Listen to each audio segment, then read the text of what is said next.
Yo, what's up, guys? How's it going? Hope you're having a good evening or morning, afternoon, whatever time zone you're in. And hope you're ready for the great coaching debate because we have got a stacked roster.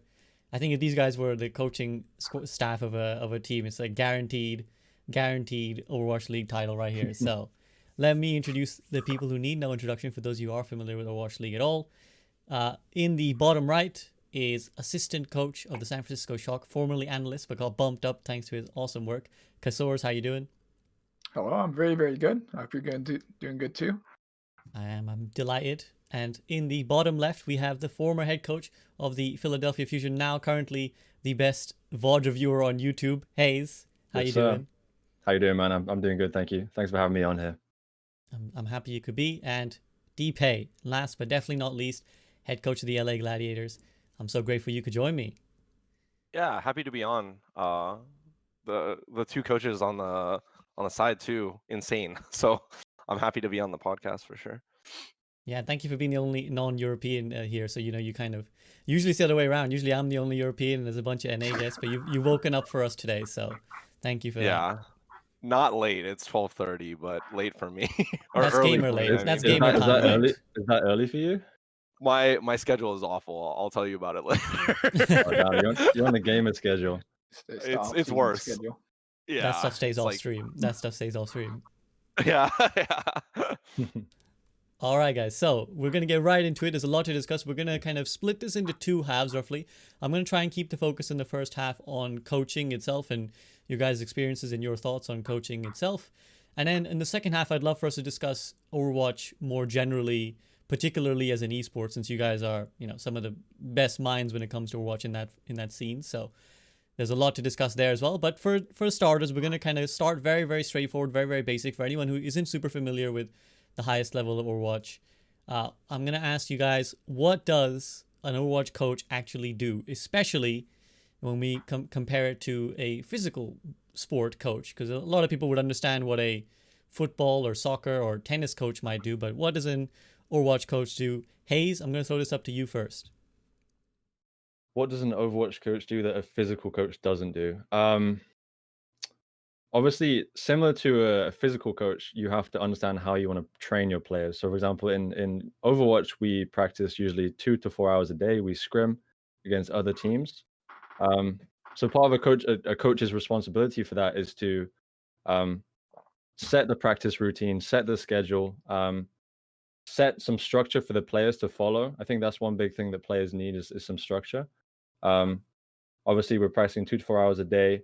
Coaching requires like setting strategies, um, adjusting strategies, working one on one with players. Um, Honestly, most things that a physical coach would do in other sports also carries on over into Overwatch. You're working a lot with the players. You're basically helping them improve. But there are many teams that have different coaches and different kind of roles. Depends if you're a strategic coach, if you're a one-on-one coach, if you're a head coach. There are a lot of different kind of roles inside of Overwatch, which also is the same in physical sports like Mm. football, you name it. Yeah, I mean, Casores, I feel like you'd be great to chime in there because you have transitioned recently from analyst to assistant coach. So, what was your job as analyst, and like, what is your new remit, if you're at liberty to discuss? Yeah, so my job as analyst was mostly like helping the coaches with statistics, with scouting documents, with very strategic, like, oh, on this map we're going to set up here. Oh, this opponent's going to do that. So it's a lot of text, statistics, and presenting that to other coaches. Well, I feel like the difference between an analyst and a coach is I feel like the analyst is focused all about presenting it to the other coaches and giving them stuff to work with, and a coach is to truly, take that to the players as well and work with the whole team to present that. So being an analyst was great when I was not on site, right? Because I could work on these work on these stats, and give that to Krusty, the head coach, and the other coaches. And now that I am officially like upped to coach, I'm going to move there and I'm physically work with the players. And obviously, still, I'm going to work more on the strategic side. So still help with these scouting documents, still help with these setups, but also work with the players more directly and do individual sessions too, right? And then I've also worked for the Rain, and that was more as a one-on-one coach, where I did sessions with the players like every week or every 2 weeks, depending on the player. So I've had a lot of different roles so far, and it all flows into each other a little bit, because I feel like the ultimate role of a coach is to support your players as best as you can and to make them as best as you can. Um, but having set roles and having them defined is very good. Yeah, absolutely. And Dpei, I mean, you've kind of been, in charge of the Gladiators for a while. What kind of structure do you prefer? Do you prefer to have like these very, specified roles, like, okay, you're the analyst, you're this, or do you prefer a more ad hoc kind of style? Yeah, I mean that's a great question because I think Hayes hit on like a lot of good points that like we have to set the structure, right? And Casores went over the different roles you might have within this structure of especially coaching structure, and it's stuff that I've had to like look into and like think about for a long time. Uh, a big difference between us and maybe physical sports, traditional sports, is like they have a structure very clearly planned out, and it's been organically done throughout the ages. Like I'm guessing football/soccer or whatever, like choose any sport. It was probably really scuffed at the beginning, and then so along the way you like got like especially as of recently too, right? Like within the past 20, 30 years, people have had like analytic departments. People like actually know what value they're getting out of a player. They're not like a I like this guy type of thing.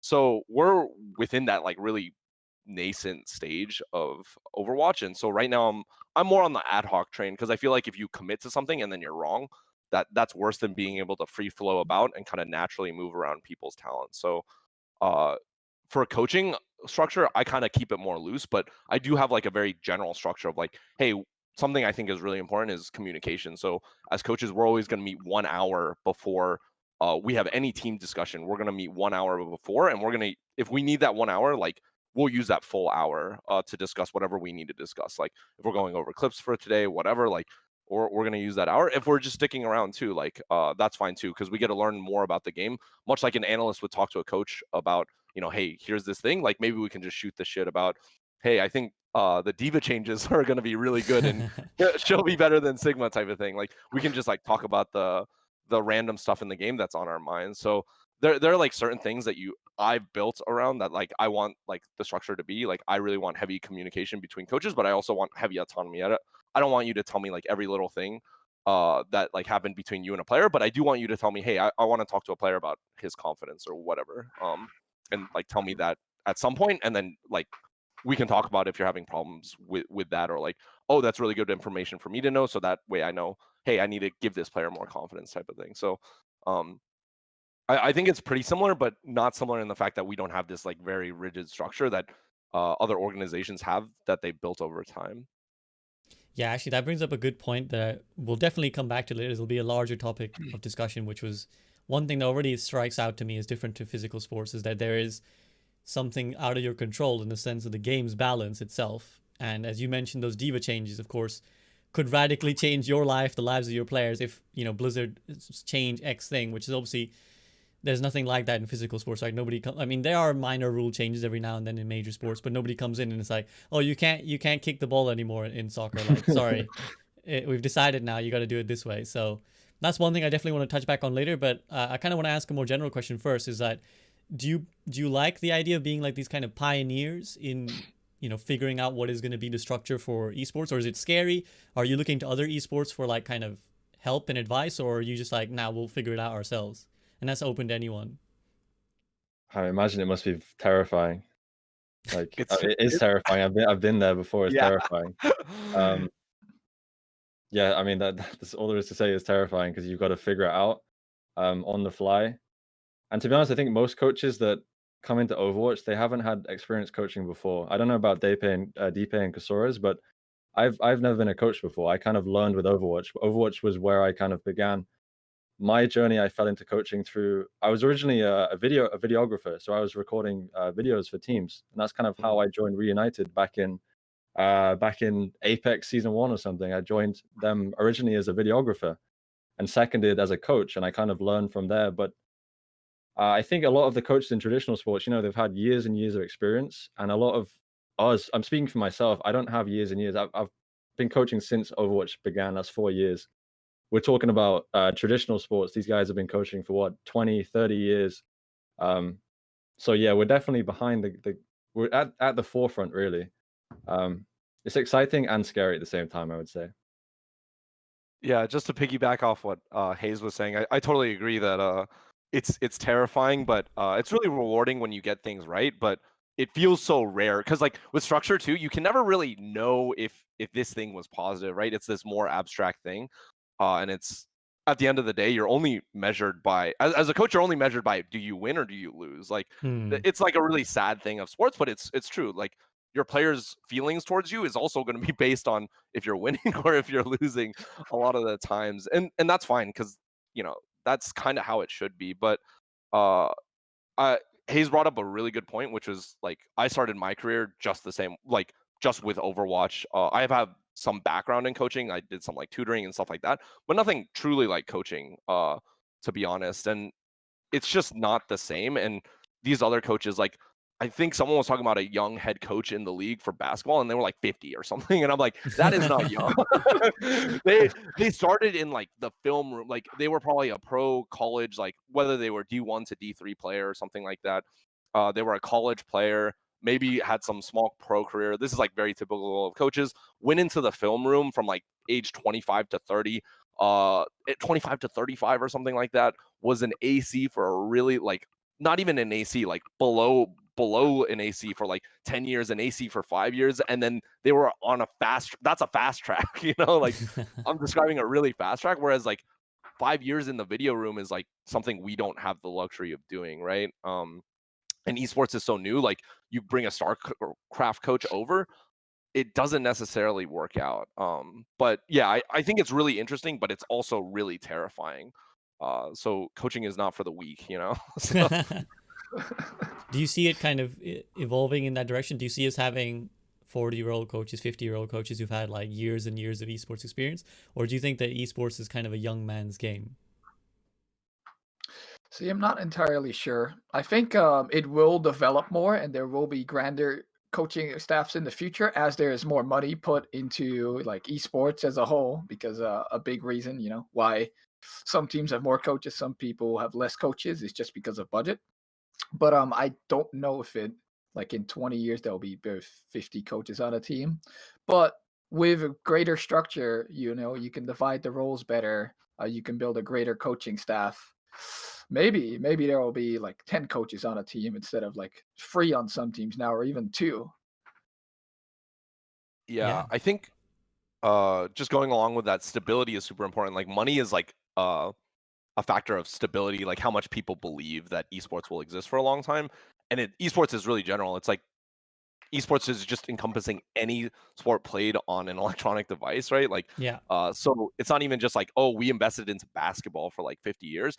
We're talking about investing into a whole ecosystem. So it's really hard to say if we're going to have that level of stability, going forward. But I think that's all our hopes as esports coaches that it does. But we'll have to like see just as time goes along.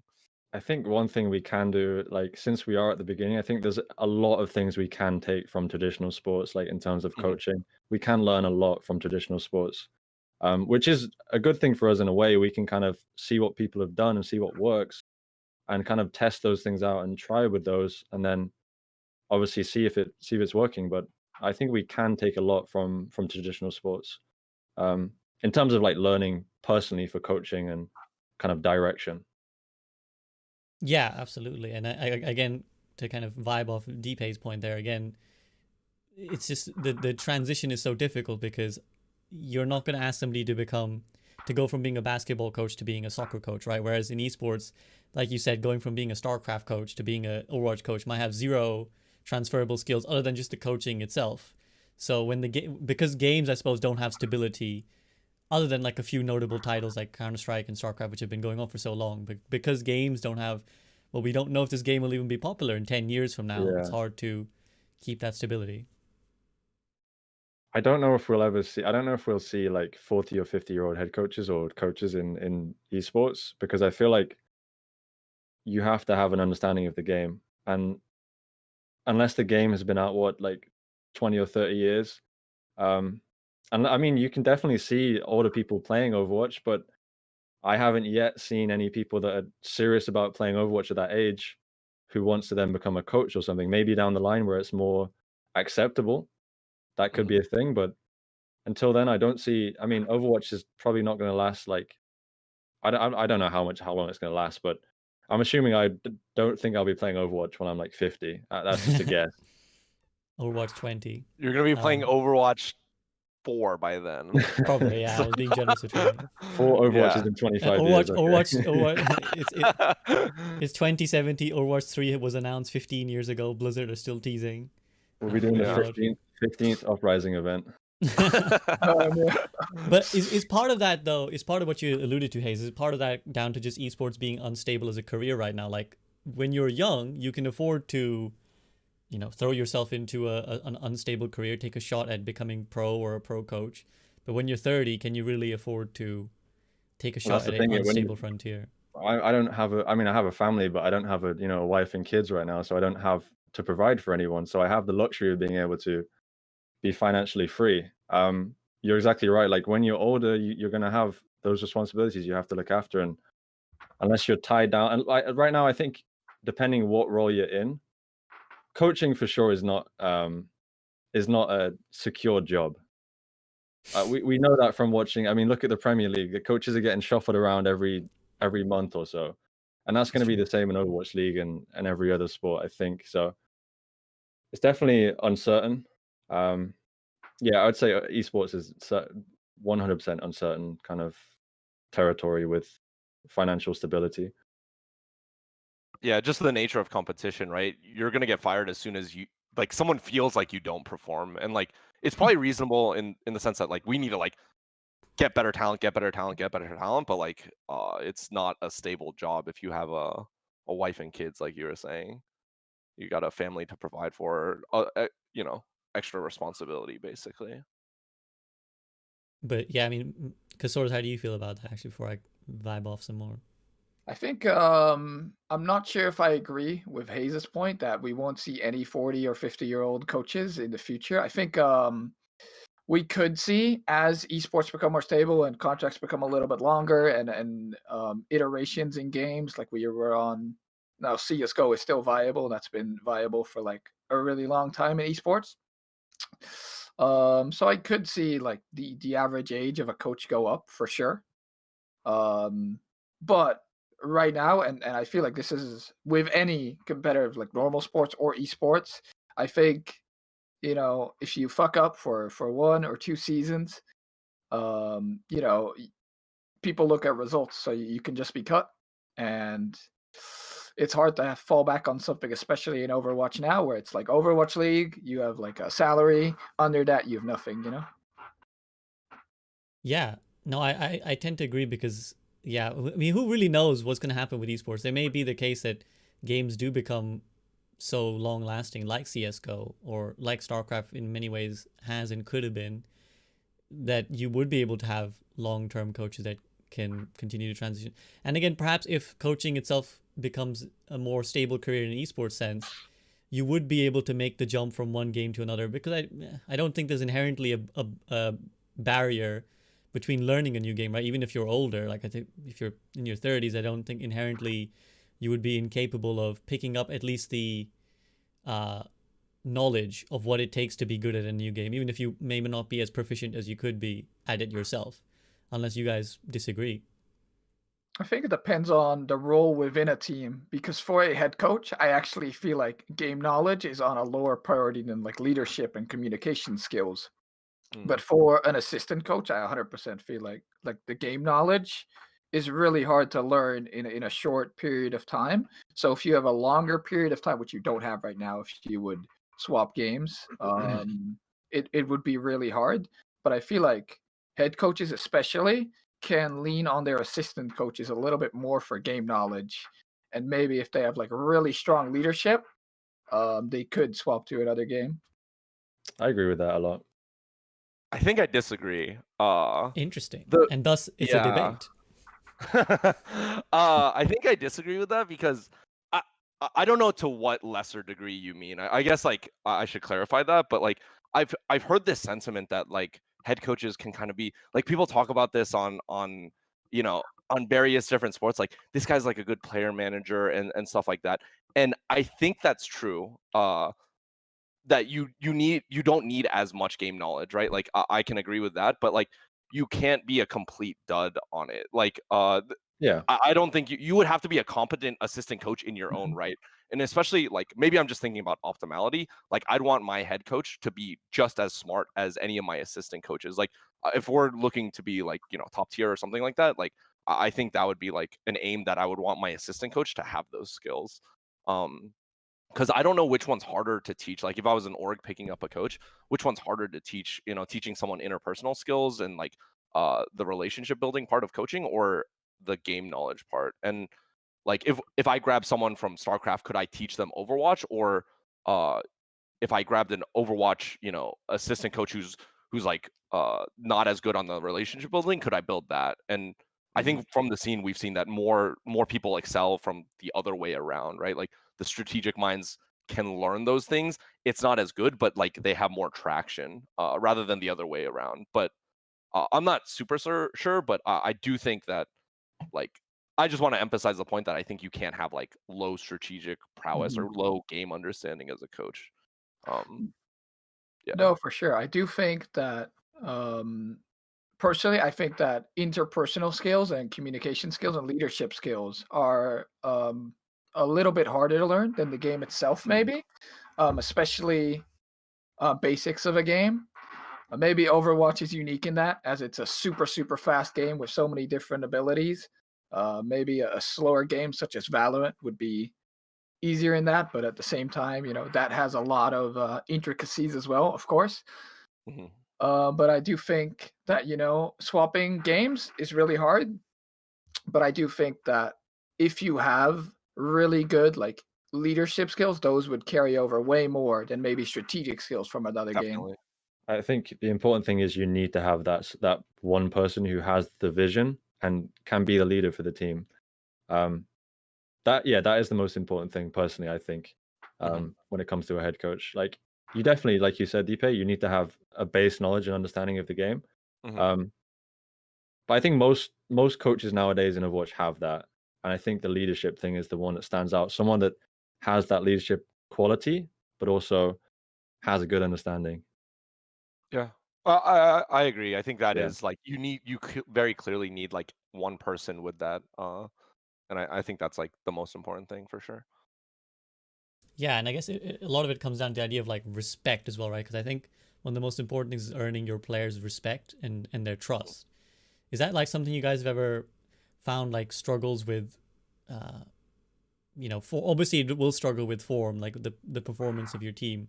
But did you have to find that like your own credentials were, you know, needed to be proved, or you felt like you had to show them, well, I know what I'm talking about? You know, again, unlike a traditional sport, you might have a long history of like, well, I've managed 10 teams. But you guys, you said this was kind of your first coaching jobs in many ways. So did you have to prove like I know, because you know Hayes, you know you've been top 500 and stuff like that. I So have a did you have funny to be like, story actually. yeah, go ahead, absolutely, share it. So when I joined Reunited back in Apex Season 1, they basically knew me because I was coaching other teams. And so I joined, they flew me out to Korea. I joined as a videographer, and I started coaching them. And I had a few issues there because obviously they had no idea who this guy is who's just flown in. He's a videographer and now he's like coaching the team. So obviously they're not going to be happy about that. So I had to slowly work my way and earn the trust of the players. And eventually, you know, I'm grinding Overwatch and I'm higher ranked than a few of the players. So I'm like, listen here, buddy, I'm higher ranked than you. You're gonna listen to me. But after Reunited, kind of, you know, like once you've had a decent gig, you have that base level of respect to begin with, and then obviously you prove yourself, and then the respect is there. I think that's the important thing as a coach. You have to prove yourself. Obviously, if you come in, you do nothing, you're not going to get any respect. So you have to earn it. Yeah, No, for Dpei, sure. Casores, yeah, I feel. I think coming in sometimes it's hard, like starting out with a team. But I feel like as you go through the motions and as you especially get higher along the ranks, I feel like it's a little bit easier. One thing I personally had a lot of trouble with was like on the Reign we had Korean players, right? And um, we had a head coach that obviously didn't speak Korean as well, so we had a translator. So it was a lot harder to like communicate ideas and thoughts and individual feedback because I was the individual coach through a translator. And then also in Korea, your viewers might not notice, but age is way more important than it is in the Western scene. Like people in Asian countries, and especially Korean players, I feel respect age a lot more. So it was harder for me to earn their respect because I was 21 when I joined the Reign. So through translation and also age, that coming in, they were like, "Who's this guy?"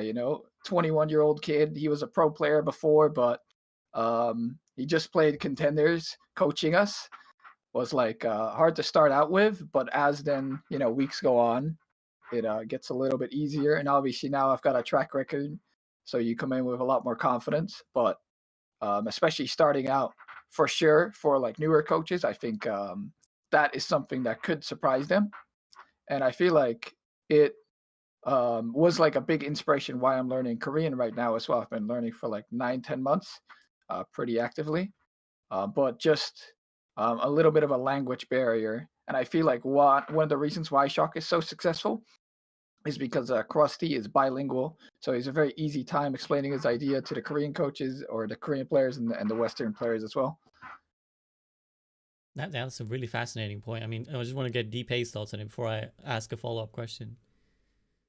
Yeah, I think I think the biggest thing in all these stories for me is like you come in with you have whatever baseline respect that you have just from like players' perception of you, and then after that you really have to earn respect by being correct. I've noticed players don't respect coaches if they're not correct, because they have their own really strong opinion about the game. They're a really great player, right? And they have this clear idea of why they're doing something.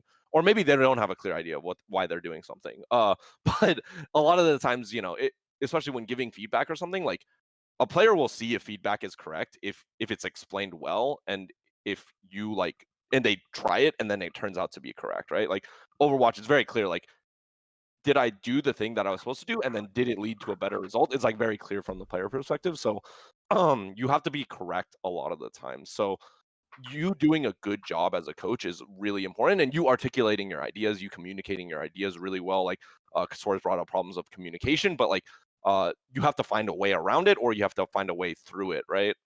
And those are just like, you just have to do a good job as a coach, and you'll like go up and down respect. Like at any given point, I'm pretty sure you'll just go up and down. And this is based on winning and losing too. This is kind of what I was alluding to before, because you've seen 10-year coaches who are tenured in leagues, and they'll lose the respect of players despite being like this high pedigree coach, because maybe they are just losing, and maybe that coach isn't that bad of a coach, but they're just getting shit on, so it doesn't matter. So you earn respect, but also respect isn't completely in your control. But if you do a good job and your team is performing well, you'll get respect for sure. Yeah, that leads me to a quick follow-up, which is that do you feel the pressure to be good at Overwatch yourself, to keep that level of respect and make sure that people like, because I know Overwatch players, and they can be very like, particularly when people get to like top 500, they're very like binary in how they view. They're like, no, so and so is garbage. Like, no, it's just garbage, man. What are you talking about? That's garbage. Yeah. Do you feel the need to like be able to keep up as a player to allay their fears or their perceptions about the meta or heroes, etc.? It's nice to be able to flex my peak on people. It's nice. Yeah. I coached a guy called Fuki. He's a Saudi Arabian player. He's playing for one of the contenders teams right now. And whenever he shit talks to me, I'm listen here, Fuki. Who's the higher peak out of me and you? And he said he's quiet. Just like Hayes is the coach that flames you for being hard start 4400. But I think it helps a little bit. But I'm only joking with that. Like, I don't flame my players like that. No, but, no, I'm just kidding. I think it's okay. It helps a little bit. I think you gain a slight level of respect, but I don't think it's a massive deal. I think I used to when I just became a coach. I just went from player to coach. I was like, okay, I came from contenders, so I'm a good player. So let's keep that peak up. But right now, it's like I don't care. I mean, Krusty is like plat or diamond right now. I don't know, but the Yeah. players, you know, they still respect him a lot. So I think maybe in like a tier 2 or free, it is cared about a lot, but right now not so much anymore. Yeah, I think it if we if any of us went to contenders, like they might care about it, just like because they don't know you as much, right? So they only have like one thing to base you off of. And when I joined, like I remember when I was on like when I first started coaching on Congarna, like people were like, "Oh, this guy's not bad. He like let's listen," type of thing. But I don't think it actually matters once you start establishing yourself as a coach. Like, um, and like you said, Krusty, best coach in the world is diamond, plat, whatever. I'm not really sure, but like he's not that good at the game. But that doesn't matter, and it probably shouldn't matter. For what he's done, Hmm. I think to go back to your question, like, what do you feel pressure on? I do feel pressure on keeping up my game knowledge, you know, like keeping up with the meta, knowing what's really Yeah. strong, knowing what picks, knowing what swaps, that With kind of hero stuff. pools too, it's Yeah, with hero super. pools. Yeah, and just you want to be correct every time because you start on like I don't know what it's like for you but like you start on Monday and you're just like, oh my god, like what is going on? Like and like you're watching the scrims but you had this like really clear idea before, but your guess is like not great, right? Like because Overwatch is like there's a lot of like lines down the line, like, oh, if X is good, like you're probably right that your comp was correct at one stage of like this meta iteration, but like you forgot like, oh, past this, like what is the next thing that beats this? And then like you have to, it's just fucking impossible, I think. So that is stressful, but that you want to be good at your job kind of regardless. I don't feel any more pressure from my players or anything to be better at my job. I just want to be good at my job and want to be correct all the time. So it's just that normal pressure of getting game knowledge correct, basically. During hero pools, did you guys ever like theory craft and you were like so confident, okay, this is going to be meta, we're going to go into the scrim, we're going to try this, and then you faced an opponent who did something and just totally dominated what you did? Have you ever had that before, like where you thought you'd cracked it down? Is that something that you experienced during hero pools? Because I never experienced it myself, but I imagine that would probably happen quite a bit. I think you always think you're correct, and then you're always willing to listen to like you're just like, this was a weird data point, right? You're like, we got absolutely crushed by this. Let's see how scrims go out from here on out. When that happens really late in the week, it becomes a lot scarier. Yeah. I like wake up really early, like for match days for hero pools. Ty Dollar, who was coaching Guangzhou last year, he told me he did the same thing, which is hilarious. We woke up early to watch each other's games.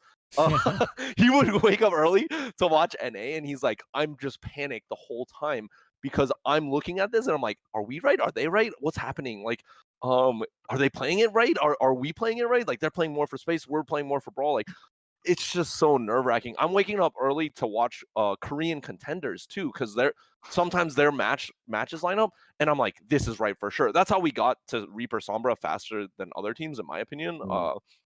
And why we did well in the last week versus Valiant. People don't remember this, but it's not important. But like for me, this was a huge like win. We watched Korean contenders. We saw everyone was playing Sombra, Reaper, Lucio, Moira. And even though people were playing Ball, Tracer, Ash, or Winston, Tracer, Ash, some shit like this, like we just ran them over, and we're like, okay, cool. We like learned how to play this comp. We committed late, but like early enough, like that we got a couple iterations of it on scrims. Like that's a scouting, that's a coach diff win. Like I'm really happy with that, but it's absolutely nerve-wracking, and I'm waking up at exceptionally early to watch these games that I don't know how much value to put in. I don't value EU contenders. I'm not watching that shit. I'll watch Korean contenders and watch that and be like, okay, yeah, I'm reasonably confident in this comp. O2 ran it, so I'm down. But yeah, it's really nerve-wracking.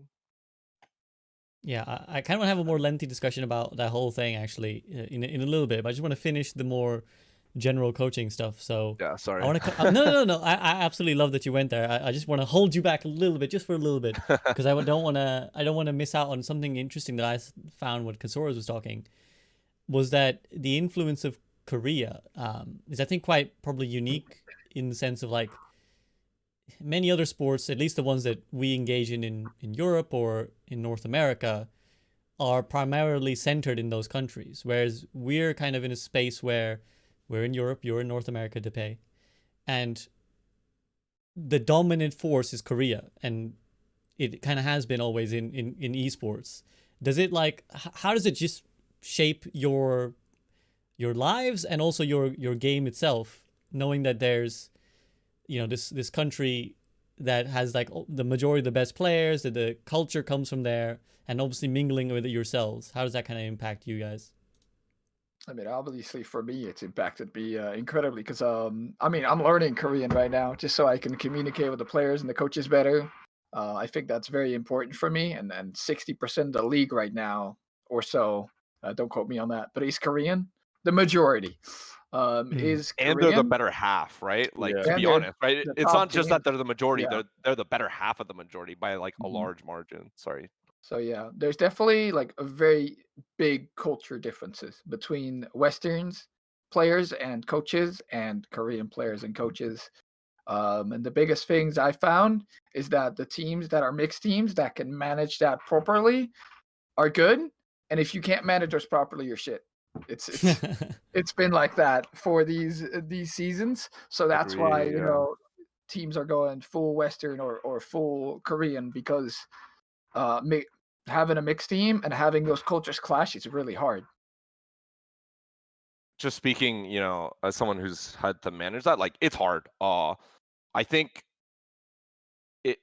I had this really like big crisis. I don't want to call it an existential coaching crisis going into this off season because I think anyone who's worked with me knows that I want to win so badly. Like, I really hate losing, and I feel like we've been close, but like not really that close. Like, I've been successful to some extent, but not to the extent that I want.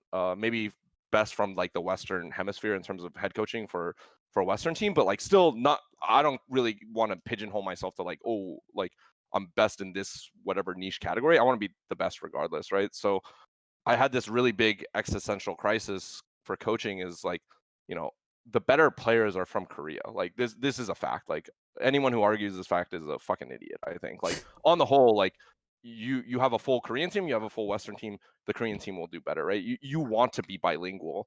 And you noted this as one of Krusty's strengths, right? And I think that's true.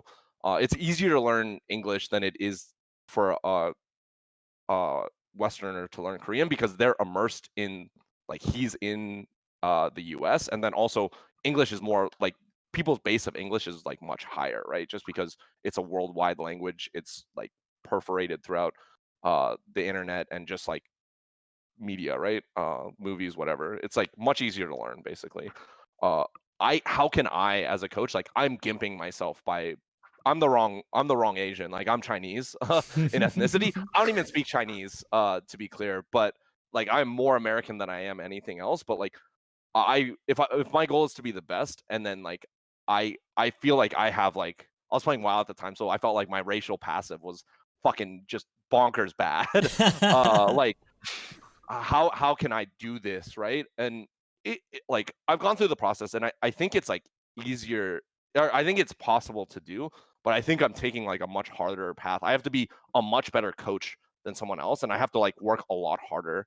Um, and like I'm thinking about it right now. Like I should definitely be learning Korean, but like I feel like it's gonna be hard me living in the US to learn Korean. Like if I worked on Chengdu or something like that, me having a base of Chinese, like I think I could do that reasonably. Like, but right now, like I've like tried to learn Mandarin in the US, like in college, and it did not stick. Let me tell you, I got a little bit better, like but it's like 1.5 years of Chinese in college did not help me that much. Realistically, I learned a lot more when I just went to visit my family and like got to use it like 24/7. And maybe this is like a question of dedication, but I guess like that was like a big point for me. Like, how much does this affect me? Like, I I had to go through the process of, hey, do I want to coach next season? Like, if I'm not doing something to be the best, like fuck, like for me, it's like fuck it. Like, I do this because I enjoy what I do. I do this because I want to win, and like that's my goal. Um, can I do this going into next year? And like that's a big crisis I had to like overcome going into this next year. Is like, do I have the mental strength to do this? I know I'm coming in gimped. Like, how can I like overcome this? Like, and I do think it's possible. Like you said, like people who can manage mixed teams will do the best. And like I think we're gonna have to like learn how to do that, and we're competing against everyone else, and hopefully like I see a path forward that we can definitely like become the best for Gladiators this year. But it is like something that's really a looming terror for me, is like, can I be the best in the sport, because I'm not the right race. I don't know the right languages and stuff like that. And that sounds really sad and depressing, but like that's honestly like, how I felt during the off season, and still how I feel, to a smaller extent now. Yeah, that's very, very interesting. Hayes, I mean, how did you deal with this yourself? Because you managed Korean players as well. Most of our Korean players had pretty good English. Like Carpe had good English. We did have translators, or our manager was sort of a translator. We had Hui as well. Hui was the co-head coach at the time in Fusion. Obviously he's Korean, so we did have like me and Hui obviously communicating together. We were both head coaches. It was mostly just through communication between me and Hui, to be honest with you. He was, in terms of coaching, he would work a lot with the Korean players, and I would focus on a lot of the Western players as well. And then we would sort of come together in terms of the overall macro coaching. But yeah, it was very difficult. Sado and pretty much Sado had very limited English, so I couldn't have a one-on-one session with him at that time. They were having English lessons, but it was limited. So it was mostly Hui who was working with Sado and the Korean players. Carpe was fine; he's bilingual.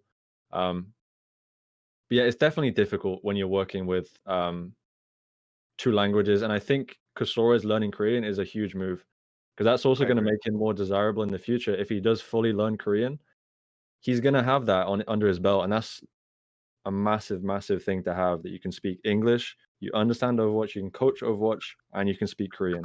And So even moving to other titles, right? We talked about like longevity of coaching. I can like Korea's going to be like they invest in very few esports, but they're very good at the ones they do, right? Like yeah, um I think just by diversity of games, they have like less diverse games, but they're exceptional at those games. League of Legends, Overwatch, for example, StarCraft. like StarCraft, obviously, yeah. That they've just invested a lot of infrastructure into, and they'll be dominant in games. And I totally agree that that's a really strong move. Sorry to interrupt your point, Hayes. so good. I'm pretty much finished. But yeah, big moves from Casores.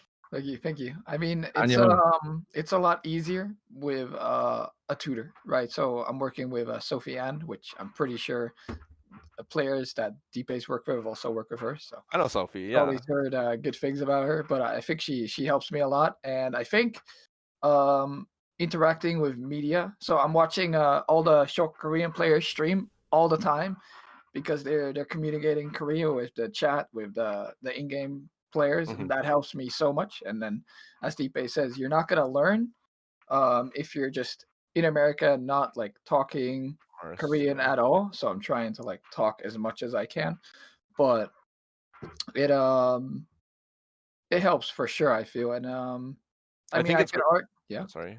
Well, I think it's great. Agape. Oh yeah. Oh, you go, you go, you go. No, no, no, Agape, for example. Oh, he's Oh, gone. Hayes is But like, I'm done with this shit. He's uh, like, David, I can't handle you. they can't So even talk.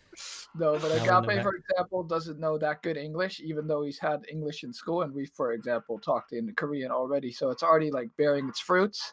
And as I go, I hope I can travel to Korea, can learn there, because if you're there, you learn a lot faster.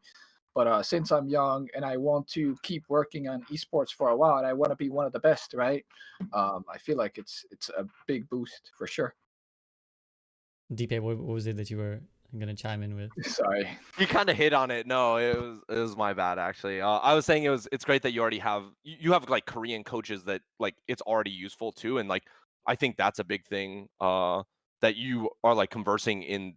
You can converse in this language like in multiple different facets, like not just with the players, right? Who may or may not be bilingual, but like you can start, transferring this across the board because your coaching staff is completely Korean as well. So yeah, I just think you can immerse yourself like really easily, or much not really easily, but like more Mhm. easily than other coaches can. So I think that's great. Yeah, and a question I have, I don't know how much interest this will be to anyone else watching, but I'm personally quite fascinated. You noted, Casores, that the Korean players had a greater respect for age as just a sort of cultural thing. Is there any other sort of interesting cultural tidbits that you picked up that you were like, because obviously the underlying thing of all this is what we're saying is that the culture of Korean esports is in a way stronger, and like you said, Dpei, like when they choose, like this is an esport we're going to play now, they just become rampantly dominant, and we could have gone into a much larger discussion into like why Korean esports is so strong. But I'm just curious is like what that cultural thing is that maybe you notice that like okay, actually Korean players, I don't know, they watch more VODs of themselves, or they are more adherent to a strict schedule, or is it not like that at all, or they're just kind of as individual as anyone else would be? It's a really good question, and I think the biggest thing that I've seen it's in Korean culture. There's either the we go hard until we die and we like try hard and all there is win, or there is like the complete opposite, right? If they feel disconnected, then there is the drop in interest, and it's like the complete opposite happens. Um, so obviously, I think it's super important that you manage that. And just a little bit tad bit is food. I think Korea food is very specific, and almost every Korean player I've worked with hates Western food. So there is that for sure. So if you have Korean players, make sure you have a cook that can cook Korean food. Feed them well. Mayhem recently got a chef, I think, too, or a cook Mm. chef. I think it's a good move for them since they're gonna be, or like they're supposed to be in the U.S., right? As far as I know. So that's like a good move. Birdering loves McDonald's and Popeyes, so me and him can relate. I see this kid eat junk food. He weighs like 10 pounds, and like I just yeah, like he probably just eats so little of it. He eats like one meal a day. Hayes, how I think do you sort of oh sorry, go ahead, Dpei, if you want to carry on. Culturally, like I've never felt like too excluded from Korean culture. Obviously, there's like a lot of similarities, but Brenda was telling me this, that she thinks I'm the most Korean non-Korean person she's met. So like to me, like when they just have like, I think Mir described it well. He like, and whenever I talk to Korean players, they describe this as like a duty or like a standard. Like their standard of like working hard is like much higher than what a Western player just like they kind of come from like maybe more like i- socially like anxious backgrounds or stuff like that, right? Like they come from a background where like they played games and like used it as an escape mechanism. Whereas I feel like in Korea it's much more social. It's like infrastructurally there, right? Like you're a god if you're Faker, you're a god if you're Flash. From these sports, and like it's sports there, right? Like that's the main thing. They have I've heard that they have like a channel of just running StarCraft, running StarCraft, like the ESPN of running StarCraft, and like Africa Sports, I think, yeah. yeah, and like they can do that because it's culturally ingrained. So they're like standard of like of seriousness of like this is not an escape thing. This is my life type of thing. Like everything is just raised there, and I think whenever you spend more time with a game, you're going to be better. You have these questions of burnout because like I agree with what Casores said. Sometimes you need to pull that back because people go too hard. It's like go hard or die, right? Like I'm on that train. I'd rather go hard and like go over the limit. I'm always about like pushing my limit. So like I'm on the like if we're gonna go hard and then just all be pissed at each other for a day, like I'm more fine with that than like undergoing and like being dispassionate, right? Like the other end of what Casores was saying. So I think I like naturally align with Korean values, and like it's not because of my Chinese values or like some Asian values. I don't think maybe it is. But this is just like tenets I believe as well. Like, I believe in working hard. I believe in dedicating yourself. I believe in like pushing yourself past your limit if you have to, right? Like, obviously you try to find your limit. And so like I've never felt like culturally I've been that's been a big problem for me. Hayes, how But about you? Us Brits are pretty I laissez-faire. I think I agree with a lot of what Dpei is saying. Like, I think it's definitely about all the infrastructure. Someone in chat put it pretty well. It's like Korean culture for esports is the same as American traditional sports. yeah, I think that's a good way of putting it. Like, kids grow probably up, more strict, I think, they see right? these idols, they see Faker, they see these people, And obviously it's so much more accessible. Like kids nowadays in the West, not everybody has a PC. Some people have consoles. Consoles are a lot more casual. In Korea, if you see this guy Faker, you see him on a poster somewhere, you can go down the PC bang 2000 2001. What is that like? It's like I think that's few, like a few pound, a few dollars is like almost nothing to go there and play. They have access to these things. They can go and play. They can practice. Like you said, it's a social thing. They go with their friends. They play. You can order ramen. I've been to a PC bang. It's so cool. I love it in there. But I think it's definitely more accessible. And I think Dpei said it's not about like Asian values. I think it might be slightly towards Asian values, like a tiny bit. But I've been thinking about this topic a lot recently because it's really fascinating to me to kind of figure out like what the difference is between these Western players and the Korean players. But I think it really is all about infrastructure, and like you said, it's more widely accepted over there to be an esport player. So these guys, they're really setting their sights high, and that's what they're going for. I think right now in Western countries too, it's starting to get. When I was in like middle school, it wasn't cool to be a gamer. I played League of Legends. I hid it from everybody. I was ashamed to be good, like League of Legends. But now the kids are like all playing Fortnite, and they're like, "Oh, I'm this rank in Fortnite. I'm so good," and that's like looked up to a little bit more. So maybe we're getting there. But I imagine like Korea had this 20 years ago where it was really cool to be like good at Star Wars or StarCraft. So then you want to be better, and you want to be driven, and you want to be better than your peers. But I feel like we're a little bit behind in that in the Western scene. Yeah, if you tell someone you're a gamer now, like it's still not like if you're a kid, It's yeah, still it's a great. bit But like awkward, for yeah. our age, like Yeah.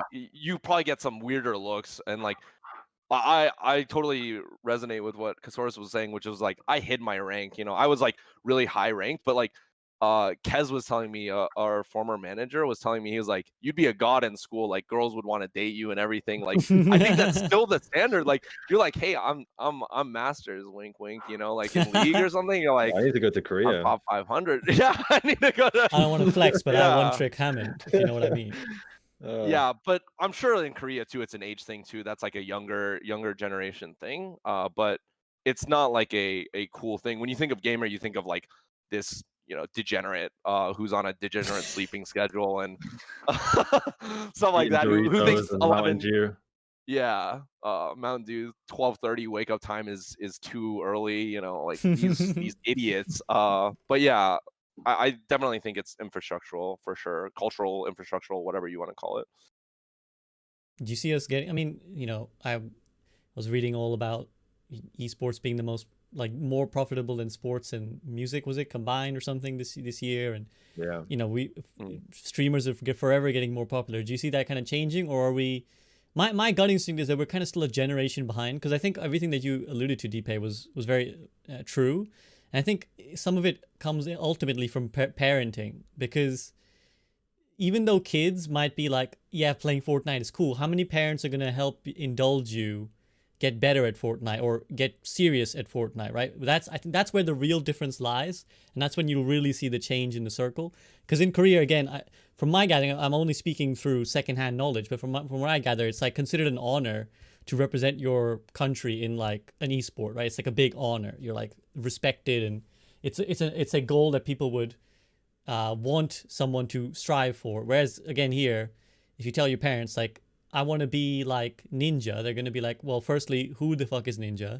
Secondly, like, why would you play this PC game when you could go and get a regular job? So I feel like maybe we're a generation behind. I don't know if you guys, The do you thing think is, we though, can get there? there are now esports programs coming in universities. So, I mean, this is a relatively new thing, right? Like, this is very, very new within like the past few years.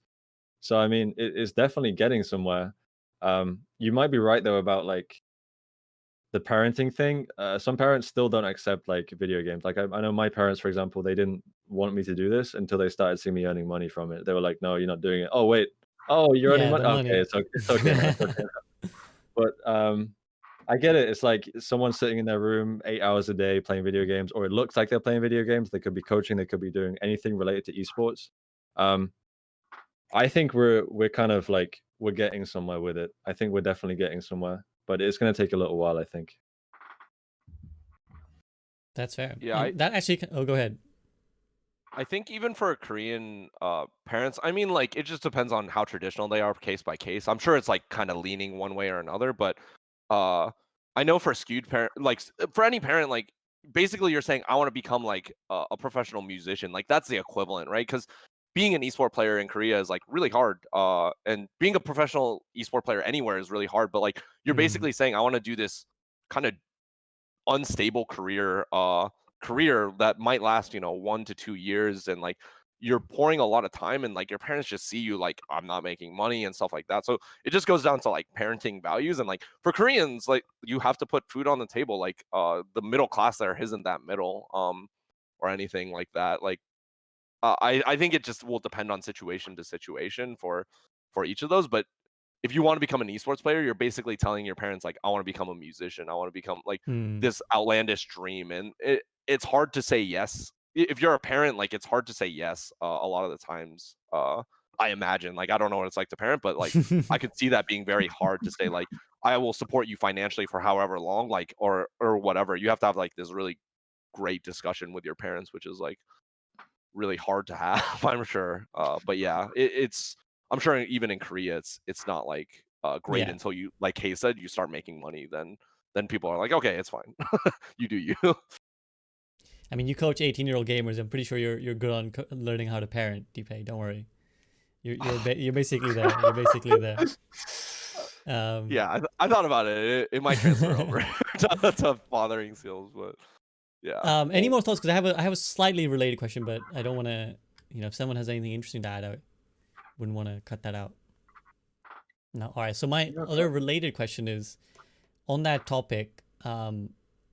How does it change your interaction as a coach and to some extent a public figure when so much of the viewing audience is digital compared to physical, mainly with an eye on like social media? Because I know that's something that like affects players a lot, where there's this weird dichotomy where you're expected to be active on social media so that you can build a presence and be like close to your fans, but at the same time it's pretty vicious out there compared to fans in a stadium who are probably more supportive than Twitter bots. Ooh, it's So hard because I feel like most players I've worked with are able to deal with social media relatively well, but it's about the closeness. It's about the distance from the fans, because if you're playing a traditional sport, it's hard to reach you, right? But on social media, when you have Instagram, Twitter, and you're supposed to be active on them every day, to build your brand on Twitch, you read these comments directly, and depending on the player, like most of these comments are positive, but the negative comments is what really stick with you, I feel. And this is as a content creator as well. I'm sure you know SVB, but I think it can really hurt players if they get called like shit repeatedly by fans, and if they get their ego and confidence cranked. And I know of players that dealt with this like personally as well, where the closeness to the fans and the having to interact with social media has hurt their confidence and their ego and has made them play worse as a Mhm. result. yeah, actually, Hayes, I want to ask you this one because when Casores mentioned that the kind of player that came to mind, I hope you won't mind me asking, but Sado came to mind in the sense of like he was, to put it bluntly, much reviled by a section of Philadelphia fans. How Yeah. did that affect you as a coach? Because you said that you couldn't really have much one-on-one time because there was this language barrier. So did you just kind of have to watch and let your co-coach help Sado, him, or? yeah, it was mostly Hui who worked with Sado, but from what I know of like knowing Sado's personality, he was a very laid back guy. And I think a lot of what was said about Sado during the Overwatch League, everyone was saying he had a boosting empire or whatever. Like it's not true. Like none of this is true. Obviously he boosted, but he didn't have a boosting empire. Sado was a very laid back guy, and from what I saw, it didn't affect him too much. He was a very chill, very happy guy. But I'm sure it did have some sort of impact on him. More so from the Korean fans. I think the Korean fans are very harsh in general. Mhm. If I mean, obviously around boosting, because in Korea it's literally illegal to boost. So I get it, and that's again like a touchy subject because obviously in the West it's not illegal to boost. From the standpoint of the law, but in Korea it's physically illegal. If you boost, you can go to jail, you can get fined. So I understand why the Korean fans are a lot more strict about that. But Sado in general, I think he was okay with the whole situation. When he started playing, people started seeing how good he was, and then it kind of started getting a lot better. But in general, I think he was quite chill about the whole situation. Obviously, he didn't want to get banned for 30 games, and he got banned 30 games. Some other players didn't get banned for as long. I think he might have been the longest ban in Overwatch League, actually. Yeah, 30 games, 30 games, and then 3/4 of the season. Yeah, and then some Jesus. players got like a 3 or 4 man ban. It's kind of silly, but it's in the past now. But in general, I think he was quite chill about it. But then again, obviously, I wasn't talking with him as much because his English was very limited. So Were there any players that kind of you saw social media or just the digital nature of esports having a big impact on them?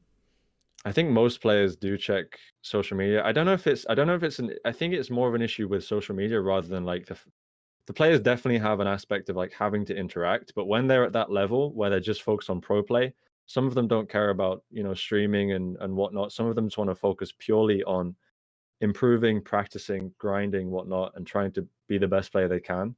Mhm. I encourage players not to go on social media too much, sites like Reddit, that kind of thing, because I think positive or negative, you shouldn't draw rewards or negatives from Reddit. I think you want to focus on like your own internal kind of like values and what you want to focus on as a player, and work towards that. And when you start looking to Reddit for appreciation or whatnot, that isn't a good pathway to go down as a player, I think. So I kind of encourage my players not to go on Reddit At some or point, social medias, whatnot.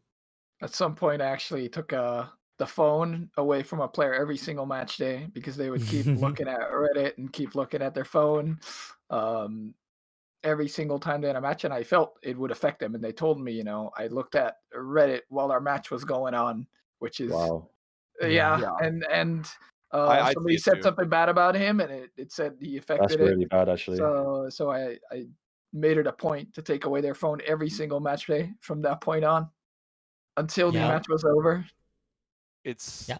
it's Go ahead, bad. I've Dpei. gotten to the point where like I've had someone who, they won't say it themselves that it affected them, but like you can see it that it affects them in some sort of way. And like it's gotten so bad that I've just started reading Reddit like threads to see what they said about this player, so I could like be more careful about what I say, like see what his like state of mind is.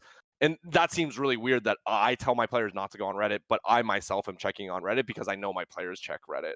And that's like it's this weird See, you circular would be a logic. great father, Dpei. What are you talking about? You'd be a fantastic father. Yeah. And like it gets weird because then I start reading about like shit, and I'm like, oh god, it's like weird. But yeah, I definitely see it affect players. I think it's just like the generation that we're in too. Just like everyone goes to Twitter for that instant gratification. Like I think I'm outside that age where I use my phone a ton. To be honest, for like social media, like I'm not that active on Twitter. I'll use it like once every now and then. I don't use it daily. But definitely there are people who like, when they're bored, they just go on Instagram. When they're bored, they just go on Facebook, Twitter, whatever. And like for the players, like that's a natural reaction for them. So like right after the match, they're just like go on Twitter or whatever. But we try to tell them to not put stocks in it. But I even know for I've heard stories for like NBA players and stuff like that. The younger generation, they're like much more attached to their phones, and their egos are much more like fragile for social media, and that's something that have to like grow out of. It's like a lesson you learn the hard way, which is like I feel like shit after I look at social media. I'm gonna not look at social media after like 3 years, or like take it with less stock. Go through the mental gymnastics of understanding where your confidence comes from. But as coaches, we can only watch it unfold to a certain extent, or we can ban phones, and I'm down. How do you see that evolving? Like, do you think that's just going to be a natural part of the game, like, or just professional gaming in general as the future goes up, or would you want like coaches to have some stricter thing and just be like, nope, no, once you're a like player, no social media, that's it? I'm pretty sure it's just a factor of like how good social media will be in the future, and it's probably high. So probably something we can't change, to be honest. Watch The Social Dilemma. That's the shit for the greater I've been meaning consequences to. of I've these been meaning things. to. It's great. It's terrifying, but it's great. That doc. Yeah. Yeah, Hayes, Casores. No, I just think it's something where you hate to see it, but you can't be a dictator. You can't say, "Oh no, Reddit." You can't like block the site in your team house, even though you wish you could. But there's no stopping it. I feel because brand is also important for a lot of these players, right? Like team is for 1 or 2 years. A following of 100K can feed you forever. So the importance of social media is also really important for these players, and a lot of these players are really good with social media. So why not milk that as well, right? And have a lot of fan interaction. It's just that there's also dark sides to it. But I think as a player individually, and coaches can help with this, you have to learn how to deal with that. I love going to events because you get to meet fans face to face and you get to interact with the fans. Um, Obviously, that is much preferred for me over looking to Reddit and these sites. But yeah, I think it's unfortunate this year we're not going to see any of that because of coronavirus. But that for me was the best time to interact with fans and obviously like meet fans, talk with fans, is at events, after events, that kind of thing. I think for players, the thing is with you meet a fan in person, you talk to a fan, you're face to face with a person. The thing is with Twitter and Reddit, these people can just go on there and they're behind the PCs, they can just type whatever they want. They don't actually physically see the effect they're having on someone when they're typing out these messages. And that is I mean, that's a general problem with social media rather than like this specific topic. But yeah, I think in general, like going to meet fans in person is a lot better for the players. They can see the appreciation, they can see what effect they're having on people. Um, Social media is bad in quite a few ways, but it is you're right, Casores. It's very important to grow your brand and tweet, stream, that kind of thing. Yeah. I'm a big advocate for that. I Yeah, mean, it's like an you odd were catch at 22. Oh, sorry. No, go ahead. I was just gonna say it's an odd catch 22. You go ahead. Yeah, it's definitely hard because we're encouraged by our marketing team to be like, yeah, do all that stuff. Hayes, you were at Blizzard Arena, right? And like, I felt like Yeah, that those were like kind of the golden age of like fan yeah, interaction for a bit. I'm sure the homestands were great. When they happened, like the brief 3 homestands that we had, I was really gonna be excited for the Seoul homestand and the Chinese homestand. I feel like the crowds would have just been nutso. I was gonna be really excited for that, but that's when COVID hit. But yeah, I think those interactions with players, like people are gonna be less mean, like you said. Like no one's gonna say that shit to your face, yeah, right? yeah, And yeah, I felt like maybe it's just because I was LA. I'm sure you guys had a lot of supporters too in Philly, but like the fans who went to the arena, they were supportive. Like, and if they were booing, it was clear it was like more like a part of the rivalry. It was like boo like Valiant or whatever. Like yeah, yeah. those things aren't bad, those fan interactions like actually like feel really good. It makes it feel, like traditional sports or whatever, like you have this crazy fandom. But yeah, the closer we can go to moving towards that, the better, obviously. But we're a subject of Corona. It's not like Hmm. we just don't believe it exists and shit like that. Yeah, I mean, I think that's the key. Is like it's not that players don't want criticism or coaches don't want criticism. I think the worst ones are always the ambivalent ones. It's always the ones who just kind of dismiss you very offhand. At least I can speak from a content creator. Those are the comments that really hurt you, where they're just like garbage. No context, no like just like garbage underneath it. You're just like, what did I do, man? What did I do? Yeah. Not the ones that personally attack you, just like this guy's a garbage human being. Yeah. These are the reasons why. Just the one word just sets like you off. It's just yeah, like, you're just like, it's the ones where there isn't, because when they go on the massive rant, you're like, oh, okay, this person isn't making any sense. But when they're just like XYZ, just overrated, man, they suck, I don't know what, anyone likes them, and then you're like, what what do you mean? But Some yeah, people are harsh, dude. yeah, I just think it is the nature of the internet. It just encourages that kind of like offhand, everyone must have an opinion on everything and must share it. And I think that's where the like, I don't even get why people like, the San Francisco Shock. Like they're not even that good. And then you're just like, what are you talking about? But now that's a whole nother topic. I mean, I'm ready to get into like Overwatch itself now, because as fascinating these are, I know people, it would be a complete shame to have 3 great minds Overwatch and not discuss the game itself. So you kind of mentioned earlier, Dpei, and I'm gonna start off with you. You started off. I could tell the PTSD in your voice when you were recalling the trauma of hero pools. Now, I'll start with a more general question. What do you think is the biggest obstacle in the face of Overwatch League? Now, that's a very broad question, so let me give you like some areas you may want to explore. You may want to talk about the game itself. You know, just the actual balancing, the nature of the game. You may want to talk about, I don't know, social media, the platform, Twitch versus YouTube, or you may feel like something in the rule set of the league itself needs changing. But that's my broad question, and we'll hone in as you guys respond. For me, like the success of any given esports title is going to be based on the player base, like the literal population. So if you get more players to play your game, you're gonna be better off. Like, look at Fortnite. I think it's a joke of an esport. I don't really know what's going on in Fortnite, but like, think about it. It's 1 versus 1 times 100. Like, what type of like competitive integrity are you talking about, right? Like, how is this a competitive format? This is really hard. Like, it's not like tennis where you like go down this ladder and like it's 1v1 or something like that, where there is some elements of RNG and matchmaking. You're literally in a lobby of 100 people who should be of close to equal skill, and you can get RNG'd really easily in these lobbies. Fortnite's a terrible esport, but yet it's a good esport because look at how they've grown the game. They have really good influencers on it. They like the game is fun for players. They hit a young audience. They hit like wider platforms. You know, they did a really good job with it, and they snowballed it. And even though I think it's a trash esport, it's a good esport at the same time. So I think growing your player base is really important. And I think there's like a lot of elements with this that I don't understand. If I knew this answer, it would probably be, you know, Blizzard would already be doing it. I say that, but that might not be true. But Yeah. I think the first thing that they've done better this year than they've done better than any other year, which was repeated feedback from players, from everyone. So it took them too long to do it. In my opinion, was balance faster. People will come back for more balance changes. People will come back for a new hero introduced. And I know this requires your dev team to be bigger, better, but like if you want to be a good esport, if you want to be a good title, this is what you need to do. This is like proven to be correct. I think Apex was a good example of this, like where they said, we're not going to iterate. We appreciate mastery. You're a battle royale. You don't appreciate mastery. You appreciate bringing people in, just like Fortnite. Like bring them in with a hook every single time, right? Introduce new heroes, introduce a new map, events, like bring in Thanos, whatever it is.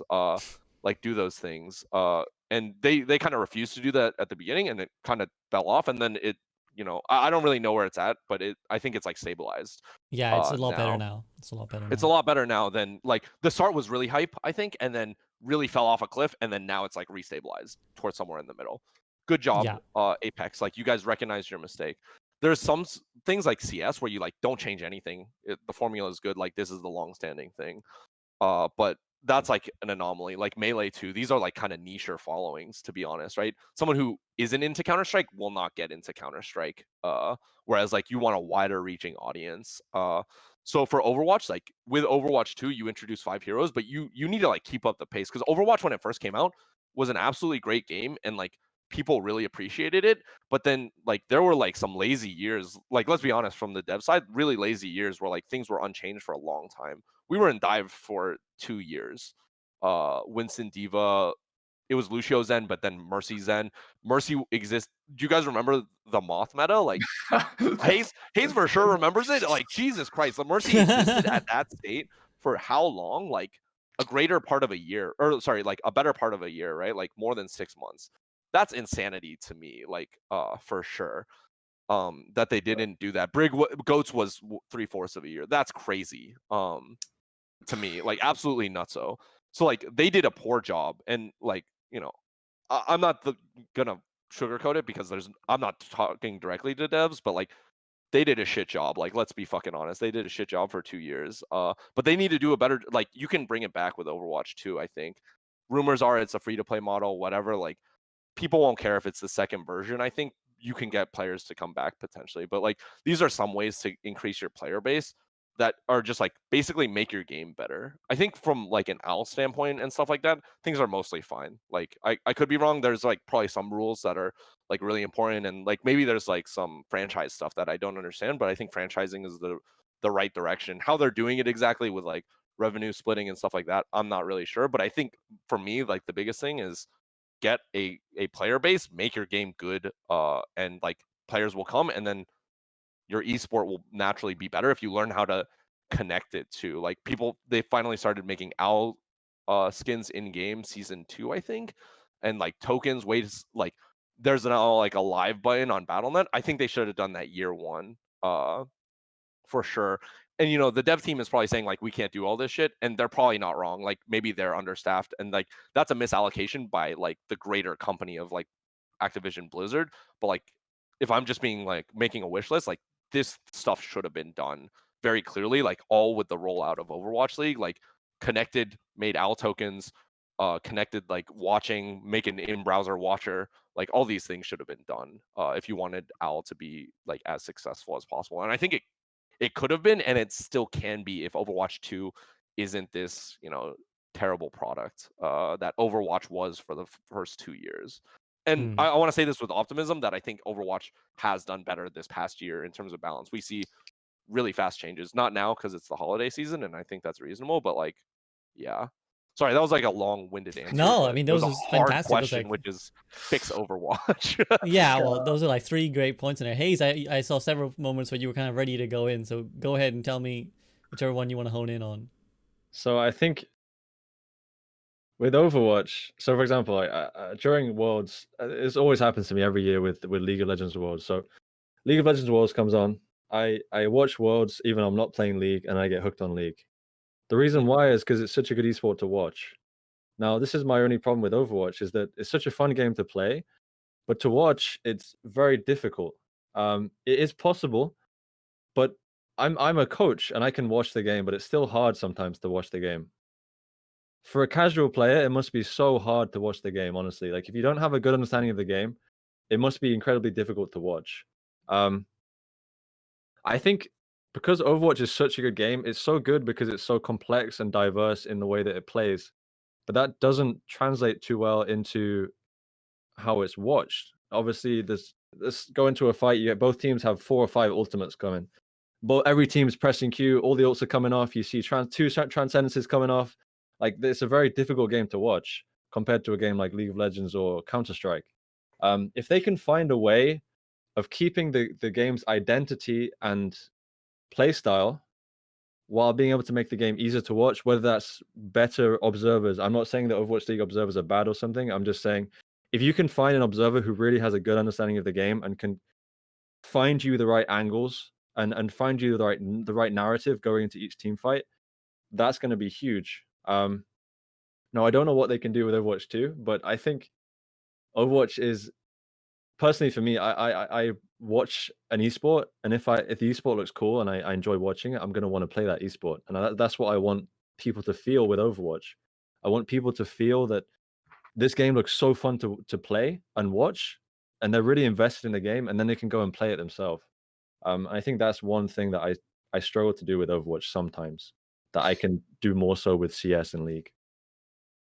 Yeah, I think I very much agree with that statement. I feel like the casual base of Overwatch and the competitive base is like so far away from each other. Like the normal Overwatch subreddit, which just posts like clips of like play of the games and isn't informative at all for the most part, has like what 20 million people following it. The competitive version has like 200K. So you see how big the actual player base in Overwatch is. I think Blizzard released a number like 20 million active users per month. Don't quote me on that. 10 But million. I hate that those Reddits are 10 split. By the million. way, I hate that those Reddits are split. Like, Yeah. why are they The split? league league Reddit isn't split, and I think it's great. Like, I don't even play League anymore, but I will like go look at results, and like I can watch I can just like look at the result, and I'm like, who's Damwon Gaming? I don't care. Like I They can look should at be the score combined. box. Yeah. No, but Totally agree with that.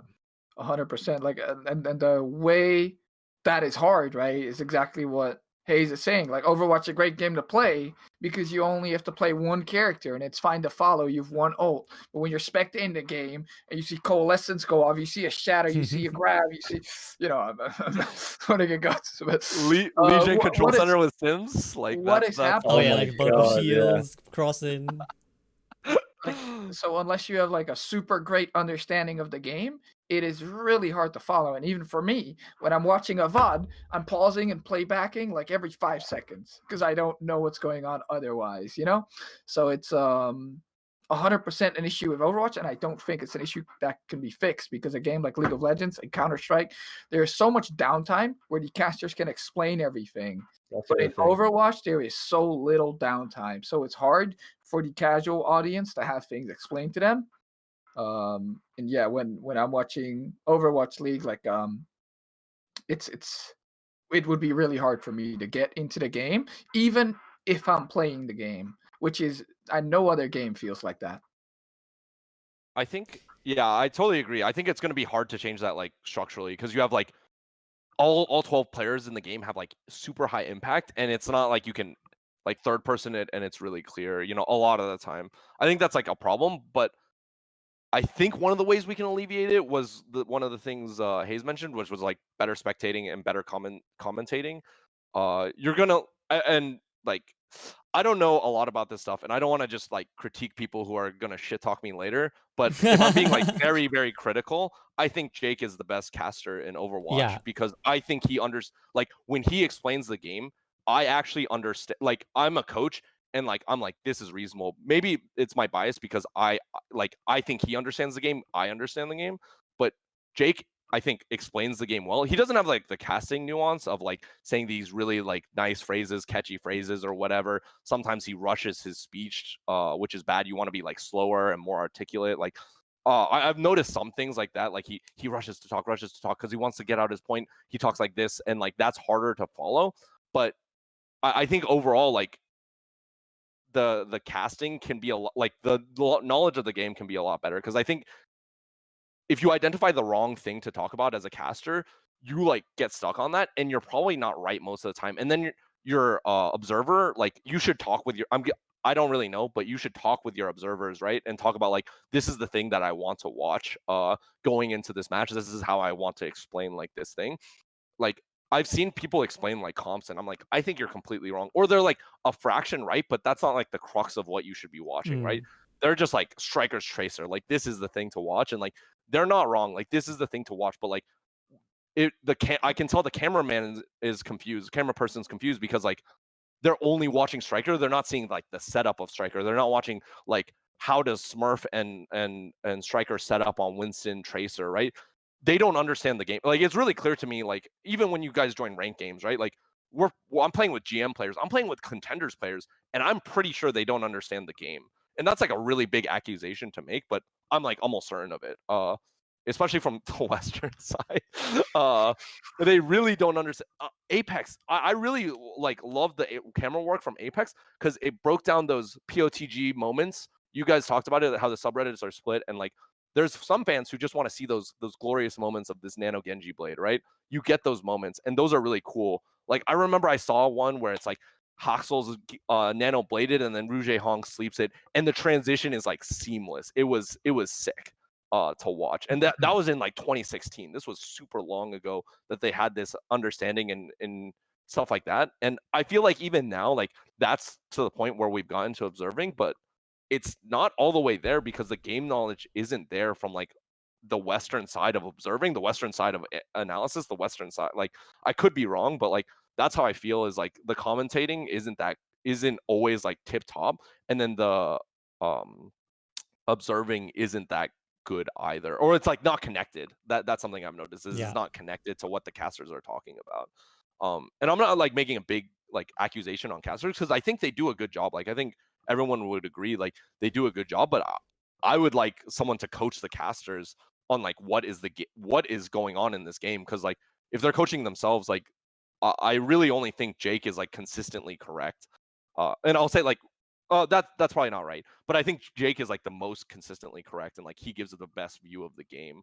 I could be wrong on that. I haven't done like a big No. analysis of it, but No, I That's 100% my agree, offhand actually. knowledge. I 100% agree. This is like a gripe I've had for a while, actually, that the observing, and this isn't anything personal. I can be a bit more candid because you guys are all kind of intrinsically linked to Owl, I'm and gonna get shit on by you're the gonna cast get all the shit on time. by Like, them. So, based but on the, I can. I strongly criticize You just put a people. big, you just It's being a bad, put like- target in the face. No, I'm sure they Yeah. understand, and I'm sure they're sort of respectful. But like I have had this gripe for a while, and I can say that I just don't think that the casting and the observing is necessarily understands what went on. I think it's like we get in many ways a plat perspective of what went on, but the whole point of casting and observing should be to give you Yeah. the GM understanding of what went on in a plat language. Like that's what really should be being done. And that's kind of what you alluded to is what Jake is doing. He's someone who's a pro level player, understands the intricacies of what went on, and then kind of distills the most important parts of that to say, and shout out Jake, love you buddy, and just distills that to say, this is why they won the fight. And I think I've even made a video about this like a year and a half ago about the obsession with the first person cam really does a massive disservice to Overwatch League's spectacle, I think, because it's always like, look at the Widowmaker player, like look at them all the time, or look at the Tracer player all the time, and it's like, yeah, but you just missed the fact that XY player jumped in, which is why the Tracer player went like this. XYZ player used X cooldown, which is why they decided to dive now.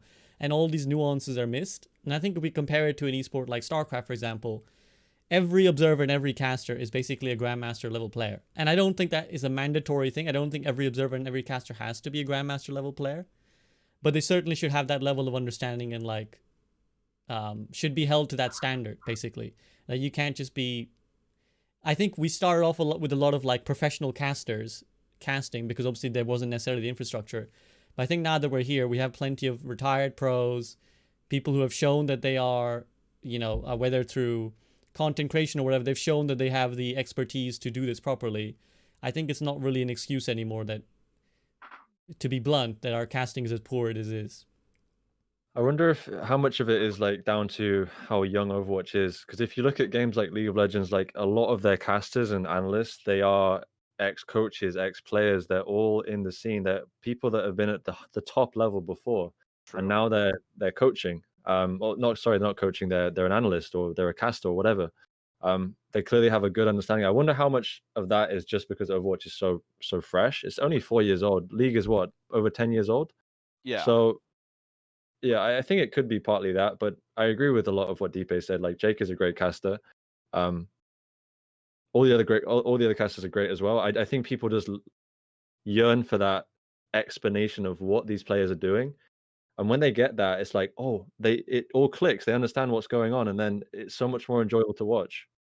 There's too many of like the same type of caster. I think they're all good casters because like qualitatively, like they have these like, you know, nice phrases. You need these other, like, casting isn't just solely about, you know, the analysis of it. You need like these, you know, I don't know if you guys watch NBA, but like Mike Breen says bang, you know, for like a big three, and like you have these like iconic moments, but you also need I also don't know, probably you guys don't follow American football, but there was this guy called Tony Romo who people really, really like, and he got a huge contract after his first year for being a broadcaster after his first year because people loved how he explained the game. So you need both. I think it's like really important that you get the Mike Breen type of guy who just, you know, really just like calls the game as it is, the play-by-play, you know, really does that.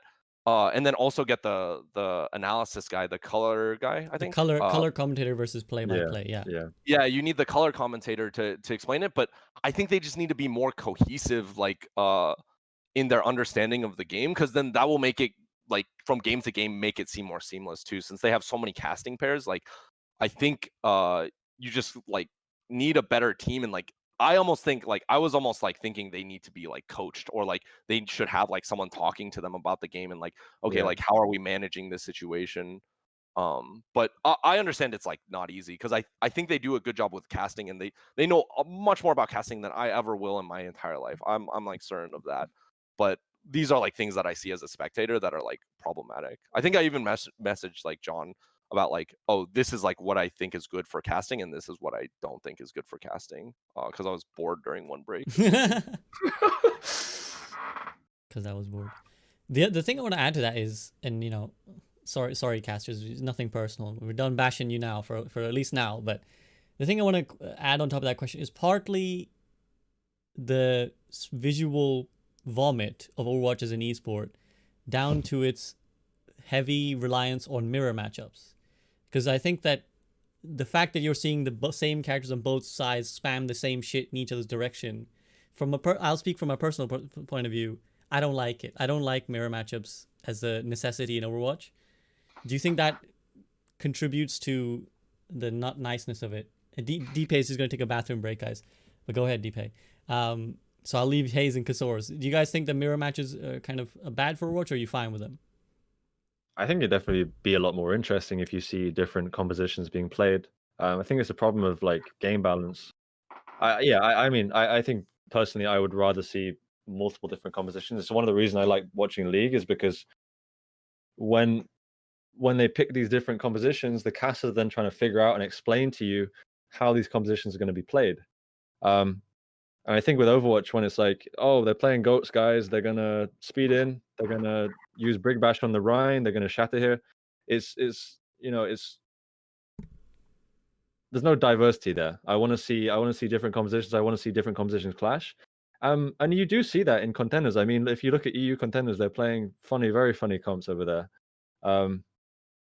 I personally, I much more enjoy when it's not a mirror. I would love to see different compositions clash. I think we do see that. Yeah, I guess I agree with you on what you said. I think the problem is just that in the essence, there's going to be 6 characters that are the best at any given moment, and both teams can pick those characters, and you're scrimming, and you face a comp, and you start playing that comp. You do better, so you start playing that comp too. Everybody starts playing that comp, and just like he said, in League of Legends, it's really fun to have 12 different or 10 different characters in the game. Sorry.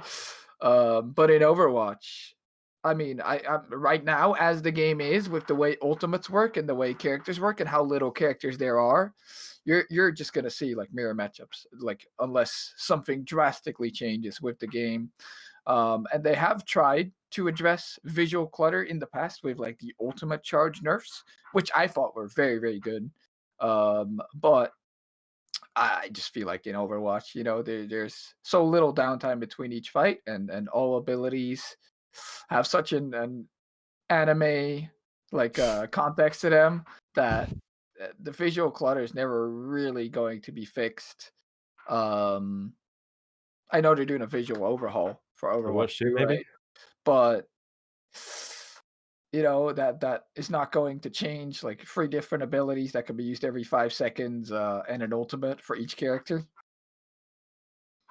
I mean, we don't know. There Yeah. could be some there could be some drastic changes in Overwatch 2. We don't know. They might really shake things up over there. We don't really know, do we? In terms of Yeah, like the actually, competitive side of things. this is a random thing there, but it's actually very relevant. I was speaking to someone a while back who is visually impaired. I think, in fact, they're legally blind, and they actually messaged me to talk about the accessibility options Overwatch and how actually we're pretty dismal with the accessibility in Overwatch. And they were explaining to me many other games that have certain accessibility features, such as the ability to customize your HUD, like make it larger. But one thing that they mentioned was coloring, and a lot of other games have this where you can actually change the coloring of certain things so that the enemies, like, not just that their character is a certain color, but the projectiles and stuff that they're shooting should also be another color. And I think that would actually go a long way to making Overwatch League. I mean, there's a potential conflict maybe of like competitive integrity with like if the color gives stuff away or something like that, but I think generally it would be quite good to have more distinct coloring. That's just a sort of sidebar of how we could potentially improve visual clutter. But Dpei, we're kind of talking mirror matches and whether they add to that visual clutter. How do you feel about mirror matches in general? Yeah, I was listening. I think it's inevitable, to be honest. Like, I don't really know. You have to have like bans and stuff like that, right? Like pick bans, things of that nature to make it a lot better. And we're not at a state where you can like ban a lot of heroes, I don't think. I think we're getting closer and closer, like with hero pools and stuff like that, like, and faster iteration, you're gonna have like different perceptions of the game. And like, I think we saw less mirror matchups this year than we did in any other year. That's an easy statement because season 1 really easy, a lot of dive mirror. Season 2 goats, like really easy statement, but like I think it was mostly true, and I think it will get to a better state if we have a lot of these balance problems. But I think there are a lot of core problems with Overwatch as a spectator that are really hard to solve, problems that aren't always solved by, like, we pointed to casting and stuff like that. Like, Overwatch is really just hard to watch sometimes, like, and like, I think that is going to be fine, and we just have to live with that. Because it is such a fun game where 12 people have such high impact. It's a fast-paced game. People like watching it. But that is gonna be one of the taxes of it, of how it's done. But I mean, I don't like mirror matchups from a spectator point of view. But sometimes you like to see the mirror match, and you get to see people go, one-on-one type of thing, and it's nice. But I think it just depends, and if it's too frequent and if it's the same meta every time, it's not fun, right? And the more visual clutter, like the Lucio Moira metas, just really hard to see. Well, you kind of hit the bingo card that happens on this podcast. So now that you've broken it out, hero bans is what I'm going to kind of come to. And we'll start hero bans, but also I just want to generally talk about any format changes that you guys might want. But Casores and Hayes, we're just catching up. We've triggered the almighty discussion of hero bans ? So I'm going to let Casores go first, and then I'm going to ask your opinion. Dpei says we probably don't have enough heroes. So yeah, I as opposite to a lot of coaches, I feel like I despise the idea of hero bans right now. I think it's a terrible idea. There's not enough heroes in the game. If certain characters get banned, the game's in a state of chaos, complete chaos. The casters won't know what's going on. The players won't know what's going on. Maybe the coaches will. Maybe it'll be explained. But I think hero bans right now would throw the game in complete chaos. The only way hero bans would work is if we get more characters that do the same thing. Like right now, no character really does the same thing as one other character. Maybe two characters that somewhat do the same thing are like Echo and Genji right now, where Echo is the better counterpart right now. Genji's like a little bit the weaker one, but both have execute abilities. Both have a very impactful, game-changing, game fight-changing ult, and both have like pretty consistent burst damage, right? So if you get more of those similar kind of characters, I could see it work in the future. And maybe if we add like 10 more characters, right? I could see it work where more characters fill their same role. But right now, I somewhat liked hero pools, especially from a spectator point of view. Especially when they made it like 2 or 3 week rotations, it was better. You saw like mirror matchup coming back in that sense too, right? So it's not like that eliminates everything, but I feel like hero bans right now we're just way too early. Like we need like 10 more characters and like 5 more characters to do the same thing. There's no diva, there's no second diva right now. There's like no second Baptiste or Ana, So if you ban some of those characters out there, be chaos and Overwatch will not be the same. Sorry, long rant, but No, fair enough. Hayes, how do you feel about that? I think we need like at least 50 or 60 heroes to be able to do hero bans effectively. Because I mean, Lucio, for example, like you said, Casores like Genji and Echo, like we have no other character in the game with the speed. Like Lucio is the only guy with the speed. So I mean, I think you definitely need more of each role. So you're going to see that diversity. If one is banned, you're going to see a slight difference. You're going to slight diversion from a certain composition. Yeah, I think you need a lot more heroes in the game. Whether we're ever going to get to 50 or 60 heroes, I don't know. I don't know how Overwatch is going to look in the future, but with the amount of heroes we have, 31 heroes, depending how many bans you're going to do, I think we need a lot more heroes than right now. The coaches are in agreement. Yeah, we had a call about this, I think, too, that like one of my biggest gripes about hero bans is like there's so little right now, but also that like imagine banning like, one of the, you have like this superstar of the league or something like that, and then you ban out his best character. Like that reduces that player's value by so much. Like imagine if we could ban Striker's Tracer. I'm down to ban Striker's Tracer every single time, by the way. Casores, you down?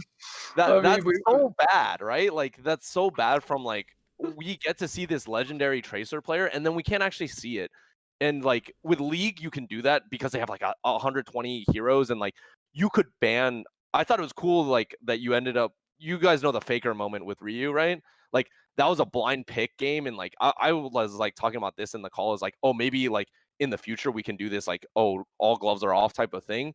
But like I just feel like there's not enough heroes where people can go to their signature hero or something like that and create these really hype moments, where in Overwatch, if like there's only like five heroes that Striker plays like top, right? Like that you that's probably wrong, but like let's just pretend that was the case. And like for Jonak, there's only like 5 support heroes.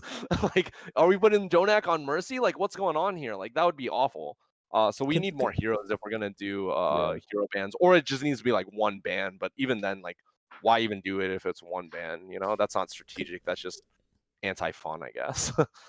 To be devil's advocate, could the argument not be made that many superstars are soft banned anyways from playing their heroes? Take Goat's meta as an example of DPS players completely being flexed off their role entirely. And even now sometimes metas come and go where certain players just can't play their heroes and they're just benched permanently.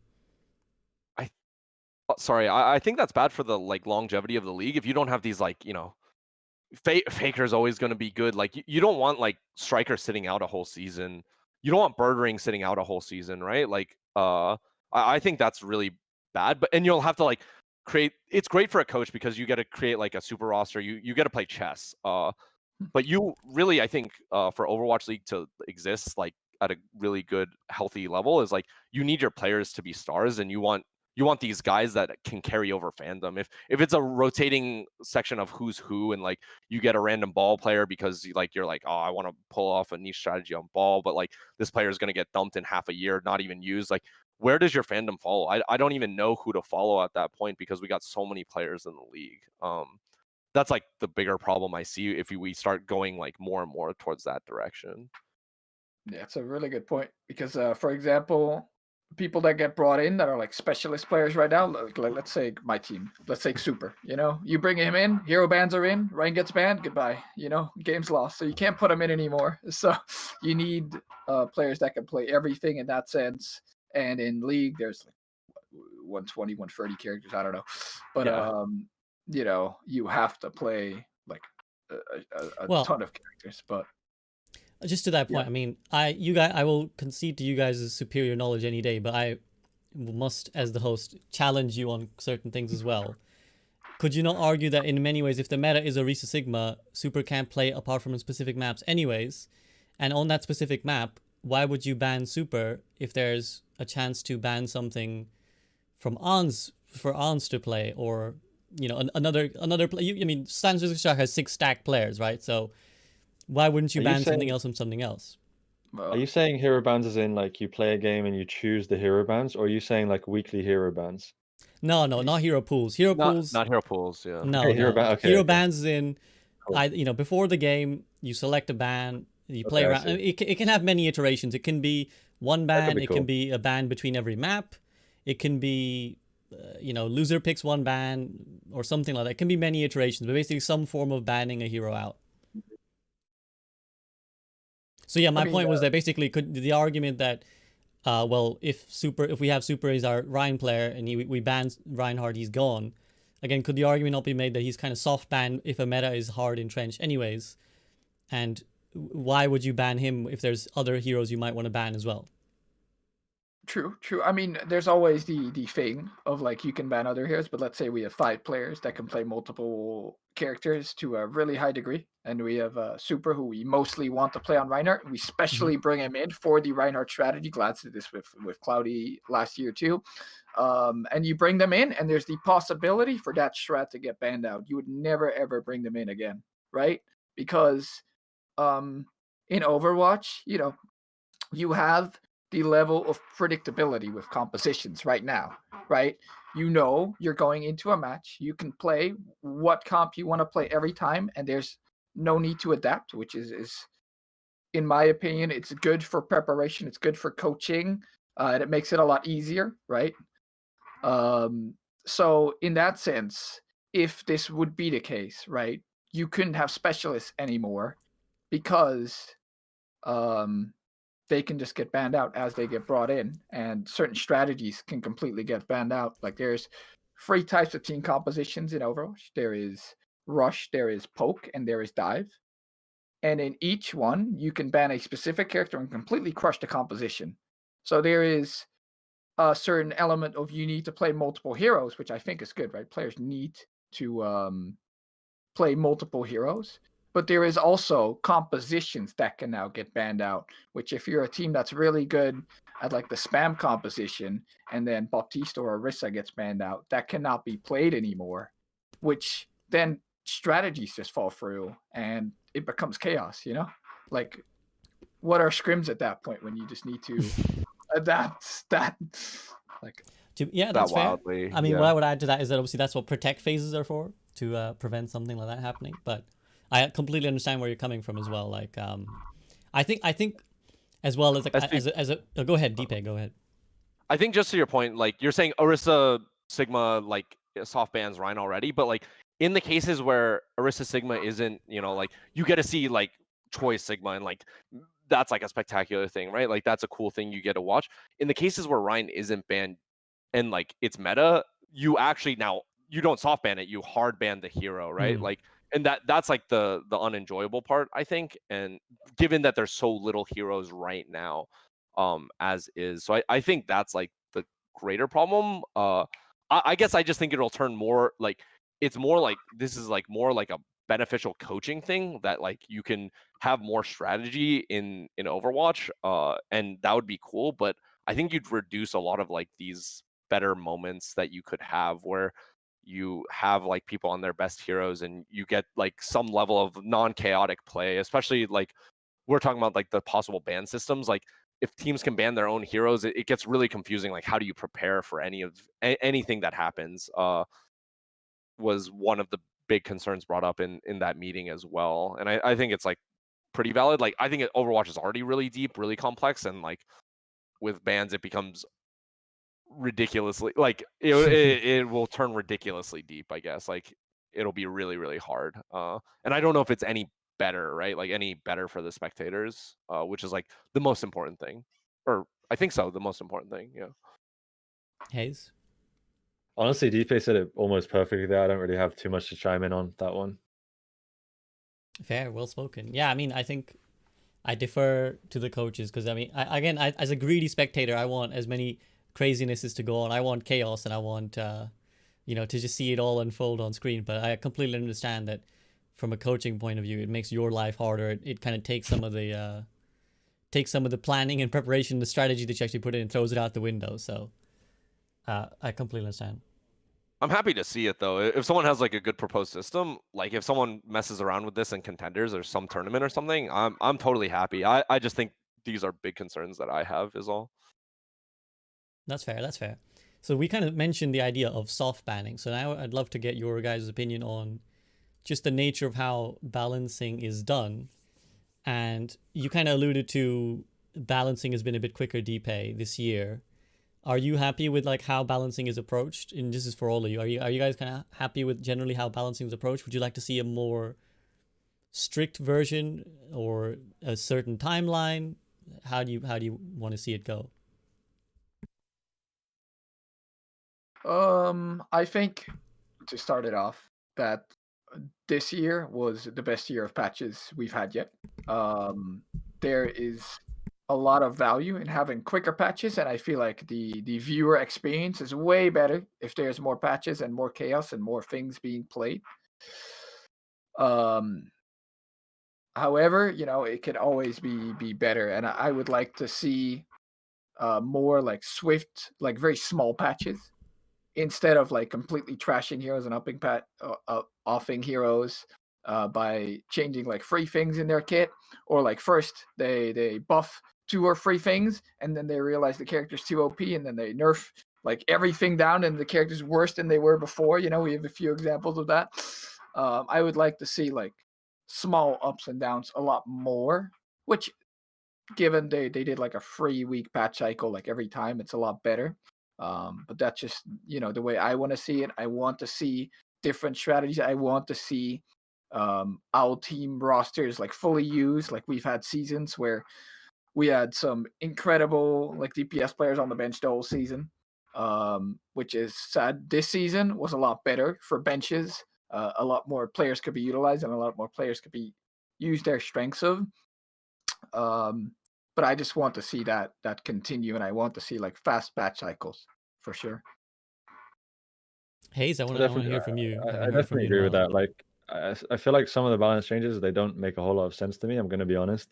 I look at them and I think, okay, why is Bap getting a window the size of a literal football goal? Like, I don't understand that. His drone is already incredibly overpowered. I understand why Sigma is nerfed, but the character he's still, obviously he's meta. It feels like in pro play right now, the way you insert a good team comp is you insert the 6 current strongest heroes right now, and that's your team comp. You got Bull, you got Sig, you have Zen, you have Brig, Mercy as well, and then you obviously Echo and Tracer. Like, that's pretty much what it seems to be at the moment. I feel like we were at a good point, like maybe 1 or 2 months ago, with like the state of Overwatch. But right now it feels like there are a few characters that are just dominating the whole game. I would really like Casores said, I would really love to see more frequent patches. And instead of like totally gutting the hero, just kind of like tweak it slightly, see how it goes. Like maybe once a week, once a week would be good. Tweaking it slightly, seeing how it kind of feedbacks in experimental on PTR, and then going from there. It does feel like some of the patches are quite extreme. Most of the time, it's like one of the heroes he's just completely dead after a few patches. So yeah, definitely more frequent patches. I agree with Casores there. Do you have anything you want to say, Dpei? Oh, Casores. I don't know how much more frequent we can get. I like as of recently, it's not been good, but holiday season, I think it's like kind of reasonable. But it's been like every 3 weeks, which I think is a decent amount of time for players to adjust and stuff like that. I think I'd like to see more rapid. Like, I don't know if you guys remember. Maybe I'm just remembering season 2. I'm not remembering this season super well, but season 2 they were like, let's add 10 damage to Junkrat, and that'll change. Goats is dead. Like I feel like they didn't make like enough changes when like a meta was really stagnant. And I think this helps with hero pools and stuff, since that's like artificially like axes out some heroes. But I'd like to actually see more wide changes. Like, I thought the Genji change was ridiculous, but I'm like, I'm happy with it, because it like got a hero that was out of meta. Like, we were like, how fun can this hero be? And it's like, what does this look like? And then they saw problems with it, right? And then they tuned it back, and maybe he's like bad now again. But like, I thought it was like good that they like had these really wide swing, and like, oh, suddenly like Genji's meta, type of thing. So I'd like to see like more extreme stuff, I guess, because I've just seen them do like really small tweaks that like, and really small tweaks that don't affect anything, and then it goes unnoticed that we like buff Ryan, and then as soon as like I could imagine that Ryan is going to be super meta for an extraordinary amount of time, like after this, if they nerf certain things in like the current dive comp. I could see it, right? Like if ball like gets nerfed to the ground, I could see that happening, right? Because it's not a very fun hero to play against, to be honest. Like I could imagine that shit getting nerfed to the ground. Like I'd 100% see this 85 damage Ryan with 550 HP running around killing everything. Like, we're going to Just that a meta. And raid boss. yeah, when really like they didn't fix, like they buffed Ryan when Ryan was probably fine. It was just like, my opinion is Zen is broken. I love Zen, but I think Zen is the problem. If Zen didn't exist, would you even be able to like dive and break shield? I'm not sure. So I feel like they hit the wrong problem because they don't understand the game, is like my strong opinion. Game I should balancing probably is stop trashing people. I just like say a really strong this is opinion. great. I'm not making like, enemies here. yeah, I'm not making Dpei's enemies, not making holding no back. friends. No, I think have, like, a everybody really can respect harsh someone language. being I honest. shouldn't. I think everyone can respect someone being honest, and it's clear that nothing you're saying is like ill-intended. It's all for for what you genuinely believe is the betterment of the game. I don't like the fact that you pick certain tank heroes in ranked and you get called a thrower. I don't like that a lot. There's the tank main Are speaking. you- Yeah, that's for all of us. Yup. That's Shout the tank out. player Amen. speaking who doesn't want to play Sigger ball. Yeah. My ball That's is my life. 39% win ratio. My Sig is good, but it's only so much Sigma you can play. Yeah. Hayes wants the Diva meta, I can tell. I do. I want Diva back. You want Diva, you want Zarya. Yeah. So yeah, I mean, that's quite interesting. So you said Zen you feel is the problem. Casores, I saw you nodding as well. Why is Zen the problem? I think Zen and Baptiste are just a problem because they're support characters, but they also put out so much damage that playing a character like Reinhardt and you get Discord and you get shot by a Baptiste, you're just dead before you can even reach the enemy team, you know?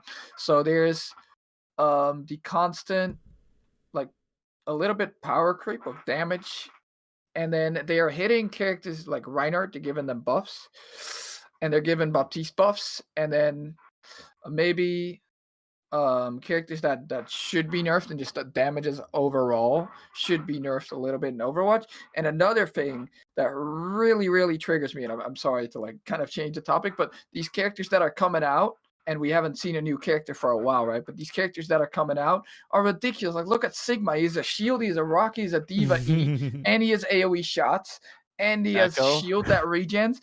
Echo has a murder beam, an ult that changes into a different character. Like these His characters ult that is they're really cool though, like from a game yeah, design yeah, standpoint. no, for I, sure. I think that's super cool. Oh, sorry. But like he has so much added to that, and he can fly. So like the worst thing that I feel like they can do with Overwatch 2 is add more characters that do so much at once. I actually think from a design, not balance perspective at all, from a design perspective, Zen is a great character because he doesn't do much and he has glaring weaknesses, but what he does well. There is just other characters that add on to him that just solve his weaknesses so well, right? You can just pick Brig into dive and you win. It's that simple. You pick Brig into dive and you win, right? But when Overwatch was like earlier, you played like Lucio, Zen, because you know those were like almost the only two characters you could play at the time, and you couldn't keep your Zen alive as easily, so he was more balanced. But now, with just the click of a button, you know, with a character that does well, to be fair, Brig does one thing, but she does it really well, right? She counters dive really well, but she also just works incredibly well into brawl, and her ult's completely busted. I think from a design perspective, there have been additions that definitely aren't smart and feel like, as Dpei puts it, a little bit shit, especially like a little bit more recently. And 2 months ago, I think you could play literally everything in the meta. With like Rush was good, Spam was good, maybe Double Shield was still a little OP, and Dive was good. And I think getting to that balance while still maintaining like constant changes, because you want to keep your player base intact, is a really hard job for a designer. But I want to see them nail that better, and I want to see like characters added that have glaring weaknesses and strengths. Isn't it only we're talking like recency bias? Isn't that just because like there hasn't been that many balance changes? Because like I think Ball, like Sig Tracer, when it first came out, people were really excited, and then like now that we've been deeply entrenched in it, like it's not as fun to watch, right? Like that's my opinion at least, because I don't feel like people thought Zen was broken before. I think Zen is broken because he's been a part of every like major meta for like a long time besides Lucio Moira. That's my opinion. Because in season 1 Dive, season 2 Goats, season 3, it's kind of been up and down for him, but he got his he got his way in the end, you know. But yeah, I almost wonder if that's like a consequence of just not balancing as of recently, so things have stagnated. So it seems like things are more like broken. I'm not super sure, but to be honest with you, the devs can't really win because it's with Overwatch. It's yeah, always a case of devs like can't win. the grass is always greener. Like this meta sucks. I I want a new agree, yeah. meta. The new meta comes. Oh, this meta sucks. Bring me double shield back. I want ghost back. Blah blah I blah. love. Like, Is anyone clamoring for double shield to come back? I don't know. Not yet, but give it time. I actually like coaching double shield. I like it's. I can think. I can watch the game and think, and I can understand it. But some metas are just too much going on. But Well, this is kind of like why. Go ahead, Face. No, just to finish off, like I think in general, like people, humans in general, like the grass is always greener. Like they look to a new meta and they think like, oh, this meta sucks. I want something else. Like I want something fresh. And so I do actually kind of like it when they do shake it up quite frequently. Yeah. Well, this is kind of why I feel like a format change is necessary to some degree, because I suppose I just don't think that the devs will necessarily patch and fix things quickly. At least based off the history of Overwatch, we've never really seen we've seen, like Dpei said at the start, metas have lasted for a long time since the beginning of Overwatch League. It kind of just has been that way. And I feel like the format change kind of allows that inherent diversity. But yeah, I mean, we've kind of had two disparate things here, because we've spoken about the dangers of power creep, right? And like buffing slight amounts of bits and that, and then eventually three buffs down the line, you forget that this guy is now like super broken. But then we've also spoken about maybe we don't want like to dumpster here all the time. Is it just kind of an impossible job to balance? Like, what is it really that's best for the game? Is it radical changes that we quickly go back and forth from, or is it small changes all the time? I think ideally for Overwatch, the best thing is you can play different types of compositions on maps that are strong for those compositions. And what we've historically seen is that one composition is the best, and you play it on every single map, and you practice it 6 hours a day in scrims or 4 hours a day in scrims, and you just practice that one comp no matter the map. I think we have seen a little bit more, especially like in contenders recently, where the map decides the composition. But that's how I would like to see balance ideally. And then obviously, it can swap and things can be balanced, but I don't want to see the same composition on every single map, no matter, what. Is that a because map of our thing? game modes? Go ahead, yeah. Because like look at Control. Like Control actually has pretty diverse, like somewhat diverse. Even though it's like a really silly game mode in the sense of it's not very strategic, right? Like there's no object. It's just what King of the Hill. It's just like we fight out on the point, right? Like type of thing. But you actually get to see like different strategies come out. Granted, it's rock paper scissors, so it's not always the best because what are they coming out? What am I coming out? Like this is an annoying battle, but I almost think like the game modes are very limited, right? Like because escort and payload and hybrid, they're basically the same. Escort and hybrid are basically the fucking same, right? Like 2CP is where you start seeing more strategies, but like you probably play what you play on the other 3 modes, right? And I feel like we have in the past seen like specific 2CP defenses that are, or attacks, right? Like people attack with a Bastion, or like you do a junk Widow type of D.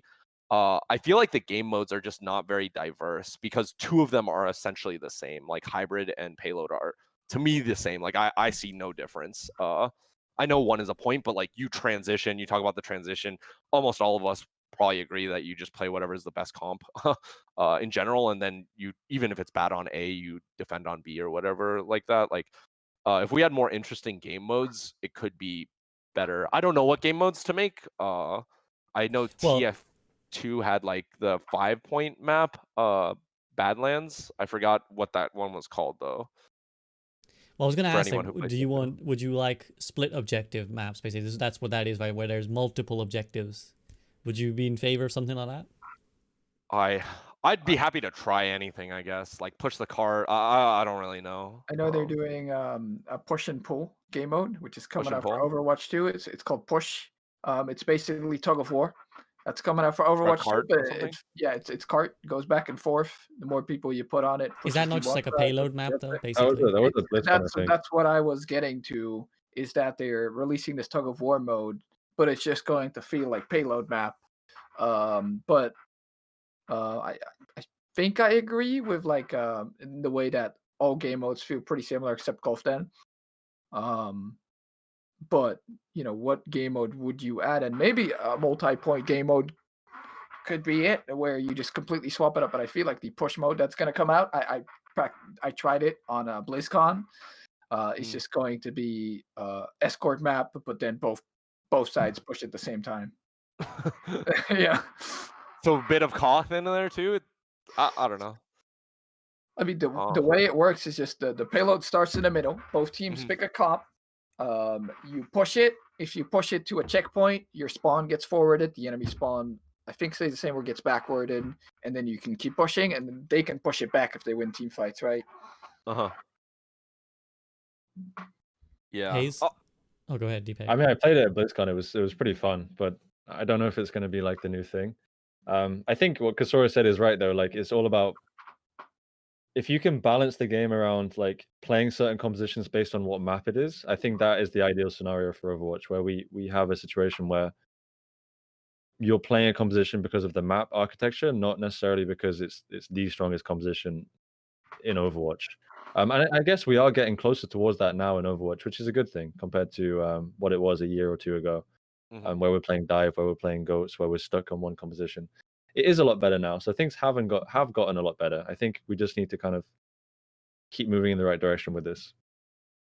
Are the maps? Do you guys feel like the map geography is like so widely different on maps? Like, I think we can point to like certain maps, like there's Junkertown Havana, which screams sniper to us, right? Like, but you know, I know people think Kings Row is like a really great Rhine map, and it is for pretty much just streets. But like, you see a lot of the high grounds on A and on C, right? Like, it's not always great for Rhine type of thing. Like, do you guys feel like the maps are like really diverse in terms of map design?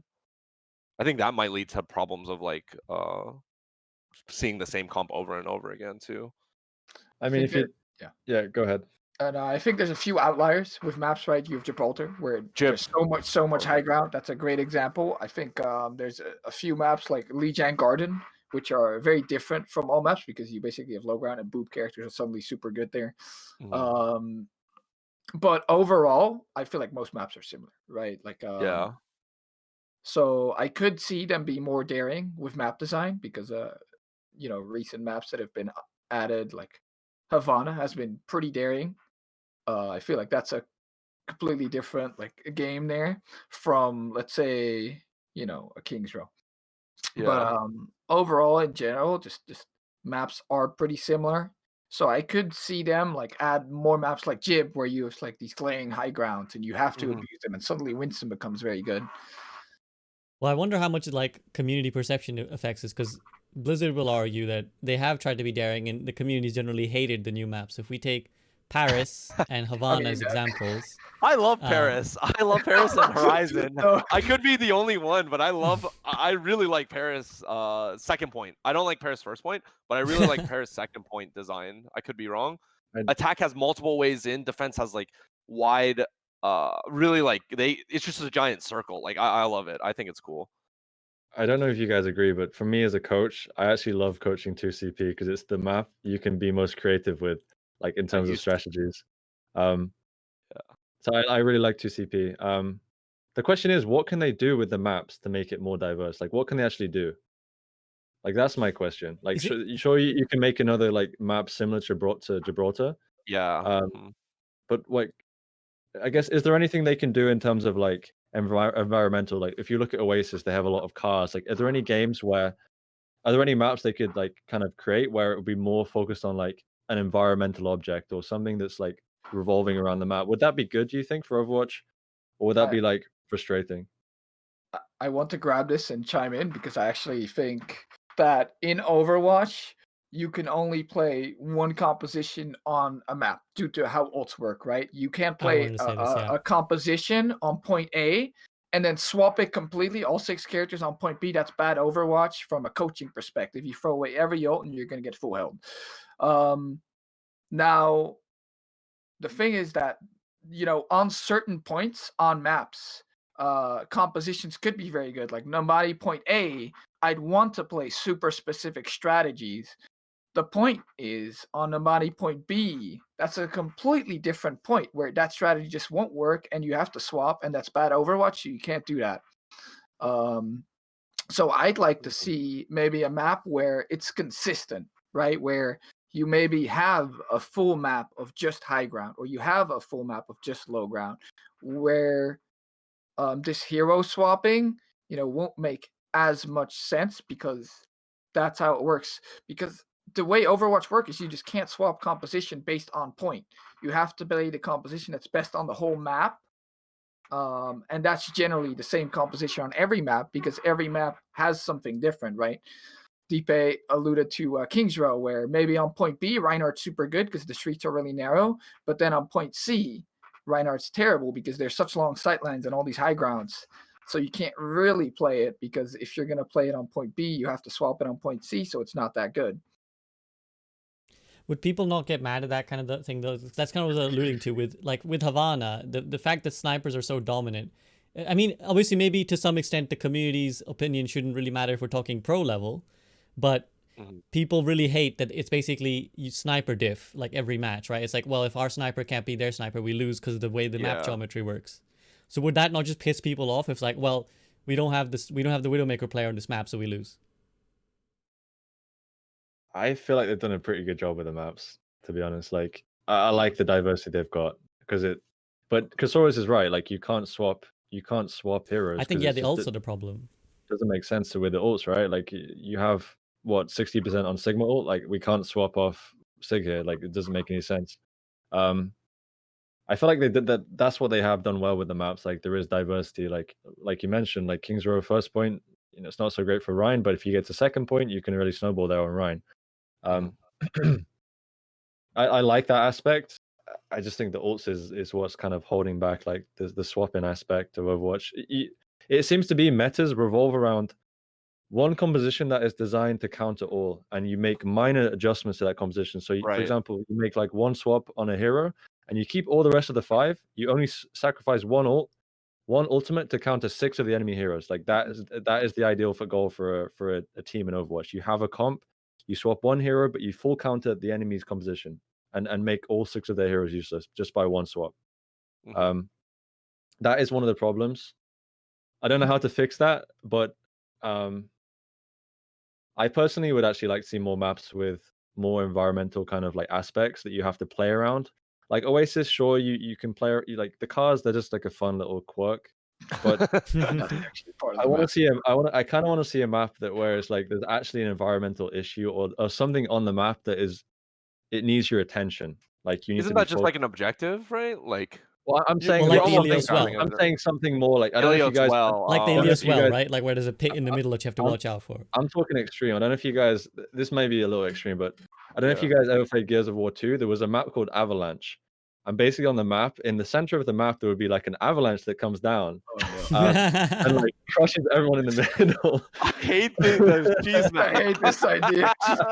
It's like here's a coach being like, let's throw some random shit in the middle. Why not? maybe something not so extreme as that, but something more. I don't know, some like environmental thing you have to actually pay attention to because there's nothing. I don't feel like there's anything in the game right now that is, I guess, interactive that you have to be aware of. Like, sure, you have to be aware of the well in the middle, but something that's Or like involved, moving. I don't know.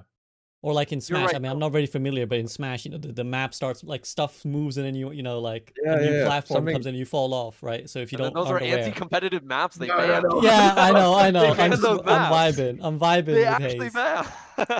I'm just throwing out. I'm throwing ideas out. Yeah, ideas are all welcome here. We just want to exchange them is and throw them why- out and see what sticks. This is why I'm not a game dev.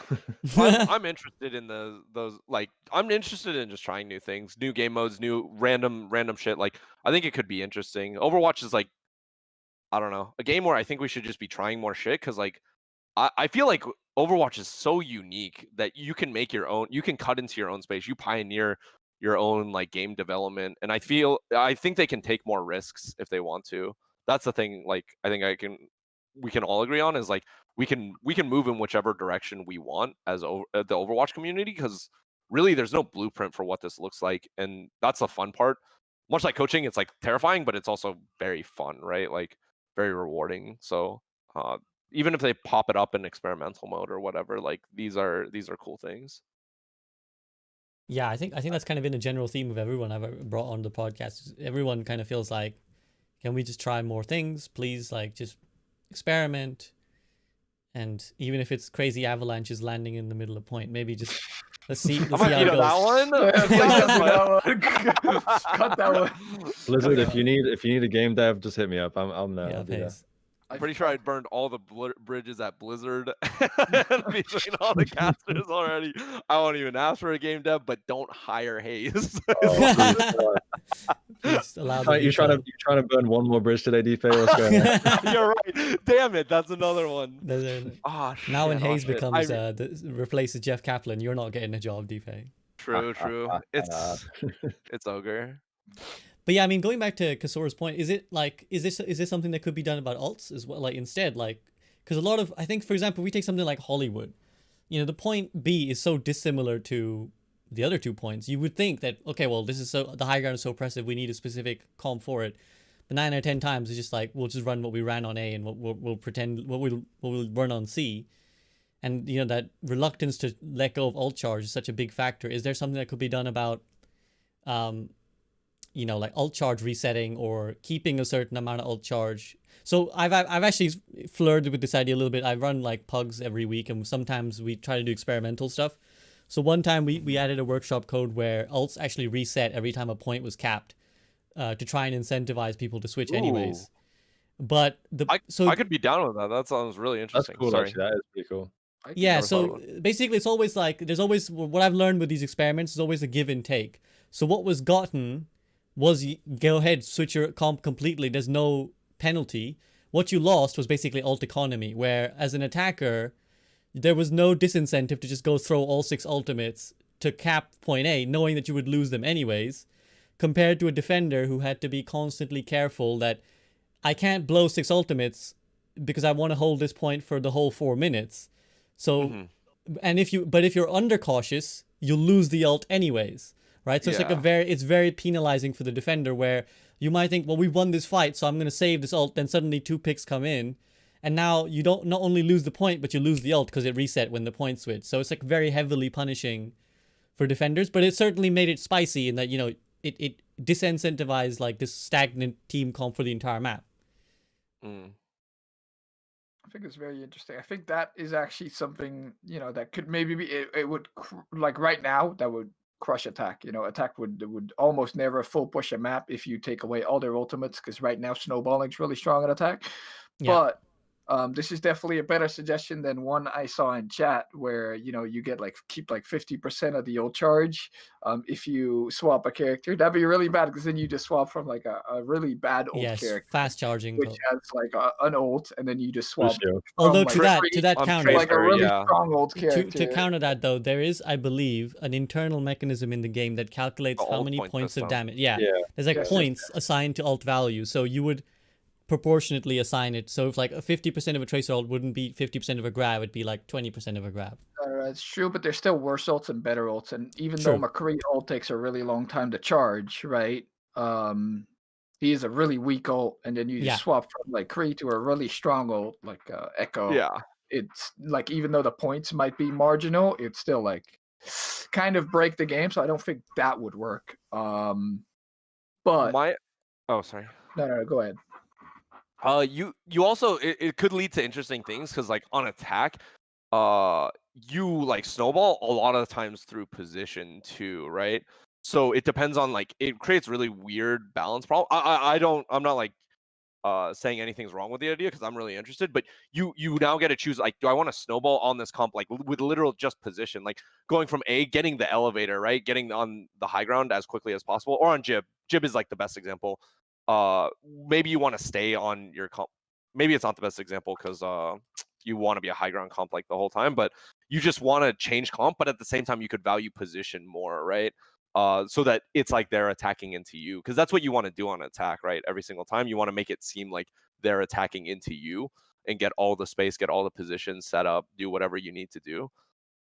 So it leads to interesting trade-offs. I don't know how it'd end up playing out, and they would have to balance the game, I think, a lot more differently, but that could be an interesting direction if Overwatch wanted to do that. I'm not sure if they would, but it's kind of cool idea to play around with for sure. Hayes? I feel like the issue, like, you have the compositions that obviously, like, you have dive, Winston Diva, or Winston Ball, whatever variant of dive you want to play. Like, you generally have heroes that synergize well together, and I think when you start adding more heroes to the game, you're going to notice there's going to be more diversity in compositions, and you're going to find that rather than having to play around one set composition, you can pick a composition that is going to transition well into, how do I explain this? Like, you're not restricted to picking certain heroes to play the composition. There are heroes that you can play that will just work. It's not necessarily a composition that meshes well together. It's just a composition that in general is good. Like, you're not restricted to playing around like Rush or Brawl or a Spam or Poke. You can just pick certain heroes that work well together, and that you can play that. I don't know if that makes sense or not. Like, now I'm saying it doesn't actually make. whole So lot what of you're sense. saying is But there'd be a world where rather less than go ahead, you go ahead. less restricted around playing like a certain composition, and more so picking heroes that can That work pair well. together. Yeah, that pair well together, and that works well. But you're still gonna have the issue of like, I mean, some characters are not gonna have access to high grounds. But that being said, I mean, on Hollywood, it's pretty much all about, okay, even though this character doesn't have mobility, if you win the attack and you snowball, you can get that high ground control early. So it's incentive on getting position early in the game, or potentially snowballing, getting a pick, and then taking the high ground. So I don't know if like I've kind of lost my trail of thought here, but I don't know if like I don't know if the composition is necessarily that important. Yeah. It will lead to really interesting problems, right? Like I'm trying to like think about it too, and it'll lead to really weird problems, like the pairing thing that you're talking about too. That seems like an eventual like thing of Overwatch. Like, oh, like Zen and Tracer, that's like an obvious pairing, right? Like Tracer helps protect your Zen by like reducing all the flank threats, like all this stuff. Winston, Tracer, Winston, or May Ryan like help you rush faster, like play the ground game. Like I think these pairings exist, and they might just be more stark in this game mode too, because you might have more like hybrid comps, right? Like as a result, or like you can switch off and on into like your half rush comp, half dive comp. Like later on, you just switch your May and your Ryan to Winston Diva or Winston Tracer, and then you're fine again. I'm not sure. That could Definitely be have to. go ahead, FaZe, go ahead. Sorry, yeah, they definitely have to figure out some way of like reducing the impact of like swapping, like some way. I don't know if they can, or if it even needs to be fixed. But it is an interesting idea, like of like reducing the ults when you cap the point. Yeah, I was gonna say like it's Go like ahead. that's something that might be a consideration to split objectives, or what you're talking about with the pairings is like if there's multiple objectives, then rather than having six, because right now in Overwatch every fight is basically 6 people versus 6 people, whereas if the fights are like 2v2 or 2v1 or 3v1, or just like trying to overwhelm one point while something else is going on in a new one, that might also encourage, like, rather than having full philosophical compositions which are all like we all want to achieve the same thing, you're just having Yeah, like, no, we're good, we'll do our thing, you guys do your thing. Have yeah, you that's guys about ever played that game mode on FFA where it's like you capture the library, terrace, or statue? Do you guys know what I'm talking about? There's like 3 objectives, and then you collect. It's like Domination, hard right? domination. domination. It's domination, basically. Yeah, Mhm. yeah, yeah. I was thinking of the name. Like that could be one of the modes where like you don't actually have to have a 6v6 composition. Maybe you have like 2 goon squads. Maybe you do have a 6v6 composition, and then you go from space to space, and like you just hunt them down. Like that's also fine. Different That could be like, strategies. yeah, you'll like find different utilizations of heroes. I'm not sure if it'll change stuff, but it should, right? Like that seems like such a drastically different game mode that you'd want different heroes in that, or like different heroes would be highlighted.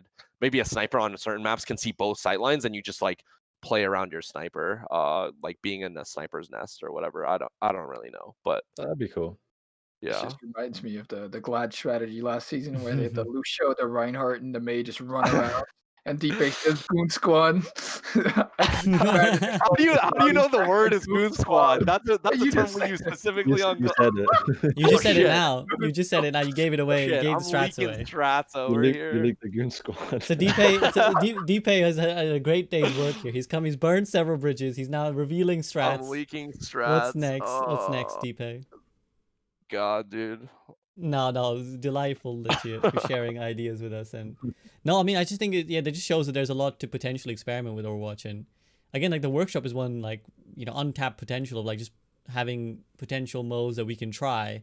Unfortunately, the problem is I don't think that nobody goes to the workshop to try these modes because they're interested in the main modes. So we need a way for Blizzard to be the ones to be like, here, it's on the experimental card this week. Try domination and see what you think.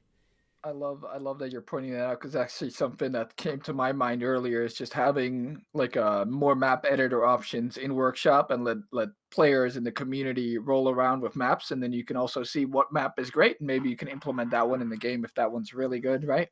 I would love to Yeah. see more map editor options in the workshop, and I think they're doing stuff with the workshop, right? So Yeah, and I'm sure think that's I heard incredibly complicated, but I would love to see that anytime.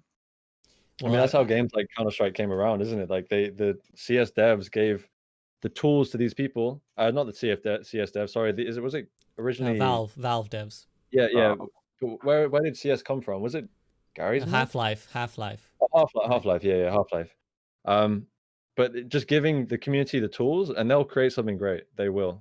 I believe they are looking to upgrade the Overwatch workshop like tools, so that the people are going to have more customization there. So we might even see that soon. I'm not sure when that's coming out, but Well, I think I heard somewhere that's being updated. So we've had Andy GMB on the show a couple times, who's kind of like the workshop guru, and I actually got to speak to the 2 workshop devs, and there are technically there's only 1 workshop dev, but there's 2 devs who created the workshop, and we had them on the podcast. So I actually don't know how strong a possibility is that we're going to get workshop upgrades, because like I said, there's literally 1 guy who works on the workshop, guy, and it's like a passion project. He's not even all his time is on the workshop. It's like 30% of his time is spent on the workshop. So I always, whenever this comes up, I have to shout out Zach Metcalf, who's like amazing, and him and Dan Reed created the workshop, and everything that Zach does is basically out of pure passion and love. So you can see him in the workshop Discord always. Like the reason we get any upgrades is because the people who are part of that community, they'll come in and they'll be like, hey Zach, can we get this option in the workshop? And then Zach will like go away and he'll talk to the other devs and he'll like figure something out and he put it in. So thank you, Zach. Thank you, Zach. Shout out to Zach. Every time the workshop comes up, Zach's we should drink one from my homie Zach. But like thought we pour one out for a homie. Wait. Well, no, he's not dead. He's not dead. He's just working hard. So we just drink for him. Is that only? Oh, okay. I don't know. That's usually right. That's how it goes. But yeah, I as much as I would love for the workshop to be expanded, I don't think we'll get it. So that's why I feel like maybe as a community, and actually an idea that came to my mind, I'm not going to tie you guys to this in any way, shape, or form, but what would be amazing is maybe to host some form of pugs where we try out a bunch of ideas. Like maybe you guys as coaches, maybe you bring some players along, and we just make a show of it, and we try some experimental ideas. And you know, if the community likes it, maybe we can. That's like a good spotlight to give to Blizzard and say, hey, look, we tried. You know, we got some coaches, we got some pro players, and we played pugs, and we thought this mode was good. Did you want to consider it? So I'm just gonna... Let's go. Exactly. I'm not a game dev. I just as long as they add avalanches, I'm down. Oh god. So yeah, feel free to reject that. I'll chase you guys up on it at some point. So right now you don't have to answer publicly if you want to reject me. But I would love to try stuff like that, because I think that ultimately it's going to be on us. If we want, I think, radical changes, it's going to be on us as community to kind of put it out there. I'm not sure Blizzard will put it out there for us. We'll get to see Dpei's Goon Squad strats in action. Let me tell you, I'm just sending Ryan, May, Lucio just everywhere. Guys, I think I know what Dpei's going to run. Exactly. Like, as soon as you lock in the lobby, all right, guys, we need Ryan, May, Lucio counters. That's what Dpei's going for. I think, like, you brought up a good point that one person is working. Like, I do think that the Overwatch team is probably, like, really underhanded, and I think they just had some, like, weird development. I guess I'm just like pointing out Blizzard's flaws more, like these really big fundamental issues, but like it seems like they did like some waterfall iteration of Overwatch. I don't know if you guys know computer science, but like they did some like, hey, here's a finished product and then we're done. We're just gonna have maintenance on it and then just chill with it. Cause that's actually how it felt during the first year, right? Like they gave us this really great finished product, but like that's not how things work anymore for software, right? You iterate on it, you hotfix, you change, you hotfix, whatever. Like you have a maintenance, you have more than maintenance, you like develop it. Like hearing about the team sizes, like from what I hear about from like meetings and like from what you just said about like the workshop thing, like that's incredibly bad, like sounding from like my perspective, that there's very little development going on in the game. They don't have a lot of people to like build out the game in a game that needs to be growing. It's not like the Blizzard titles from before, right? Where like you have StarCraft, you release it in a box, people buy your box for $50. And then nothing ever really changes. You just have to do like server maintenance from there. Even like WoW is like that, right? Like they don't have to really touch it too much, even though that's their biggest cash cow. It's not like they're changing the game. It's a finished product from start to finish. So I feel like they iterated or they didn't iterate. Like they have this like really waterfall cycle of software development that's like archaic almost. We It works for like Call of Duty where they release a new game every year, so you just waterfall every year. But like it's like a bad design. Like that's why Fortnite's succeeding and why like box games aren't, right? Like that's not the future of gaming, is box games where you have a finished product, you don't touch it anymore. It's the future is like iterating, building your base, like continuing that cash cow of like what WoW is and stuff like that. we But actually yeah, want that's just I just want to point out that we've summoned Zach. He's in chat now under the handle of Magzy Overwatch. He says the Overwatch team is quite small, so I think as much as Zach can tell us, 150 is a ton, right? Am I going crazy? Is that a lot or not a lot? Depends. I don't know. I mean, I'll Yeah, take his word for I it if he actually don't says know. it's quite small. But yeah, I believe them too. They don't have enough to do like the things we want, I guess. But maybe that's a different Yeah. problem. Well, I mean, I know Zach won't want like too much. he's not going to answer any of our questions, nor is he going to take anything personally. I don't think so. We're free to continue to share our ideas and say that, yeah. I mean, I feel like if we go down the free to play model, which we don't know we will, but if we do, it can't be the same. It can't Yeah, be the way it has been, right? agreed. Yeah, especially if it's free to play, you definitely can't have this model where you like end product tier. Like it's clearly got to be iterative. You got to be adding stuff to the game, make it exciting for people to come back. I think that's the biggest thing. Like I know a ton of people who are like, yeah, I played Overwatch before, then I got bored. Or like I didn't like they were like, I really enjoyed it. I don't know why I stopped playing. Like that's a really common thing I've heard amongst friends. Maybe they're just being nice because I'm an Overwatch coach, but like they're saying like, yeah, I really enjoyed the game. I don't know why I stopped playing. I stopped playing because my friends stopped playing, and their friends stopped playing because like their friends stopped playing. It's like this weird cycle, and like I think people would enjoy Overwatch. Like it's got a I really love Overwatch. I think Overwatch is a great game, great design. Like we talk about map design and stuff like that. I think we forget to think how like beautiful these maps are. Like you go into Nepal the first time, it's crazy for us as coaches because we're like so objective about it. But Nepal, like all these maps are so like gorgeous, honestly. Like really attention to detailed like stuff. It's a great product, but like I feel like it just needs a little bit more, like it needs that iteration. It needs this like better leadership at the top of Overwatch, I think is what's really lacking. Yeah, I So, just want to yeah. add context that apparently, according to someone in chat, Flo, who's one of my mods, he says 700 people work on Fortnite. So that's a little bit of context for the sizes. Fortnite's much bigger though. to give it credit, like like the player base is probably more than 4 times as big. This is a as, chicken and egg, Overwatch. though, isn't it? Yeah.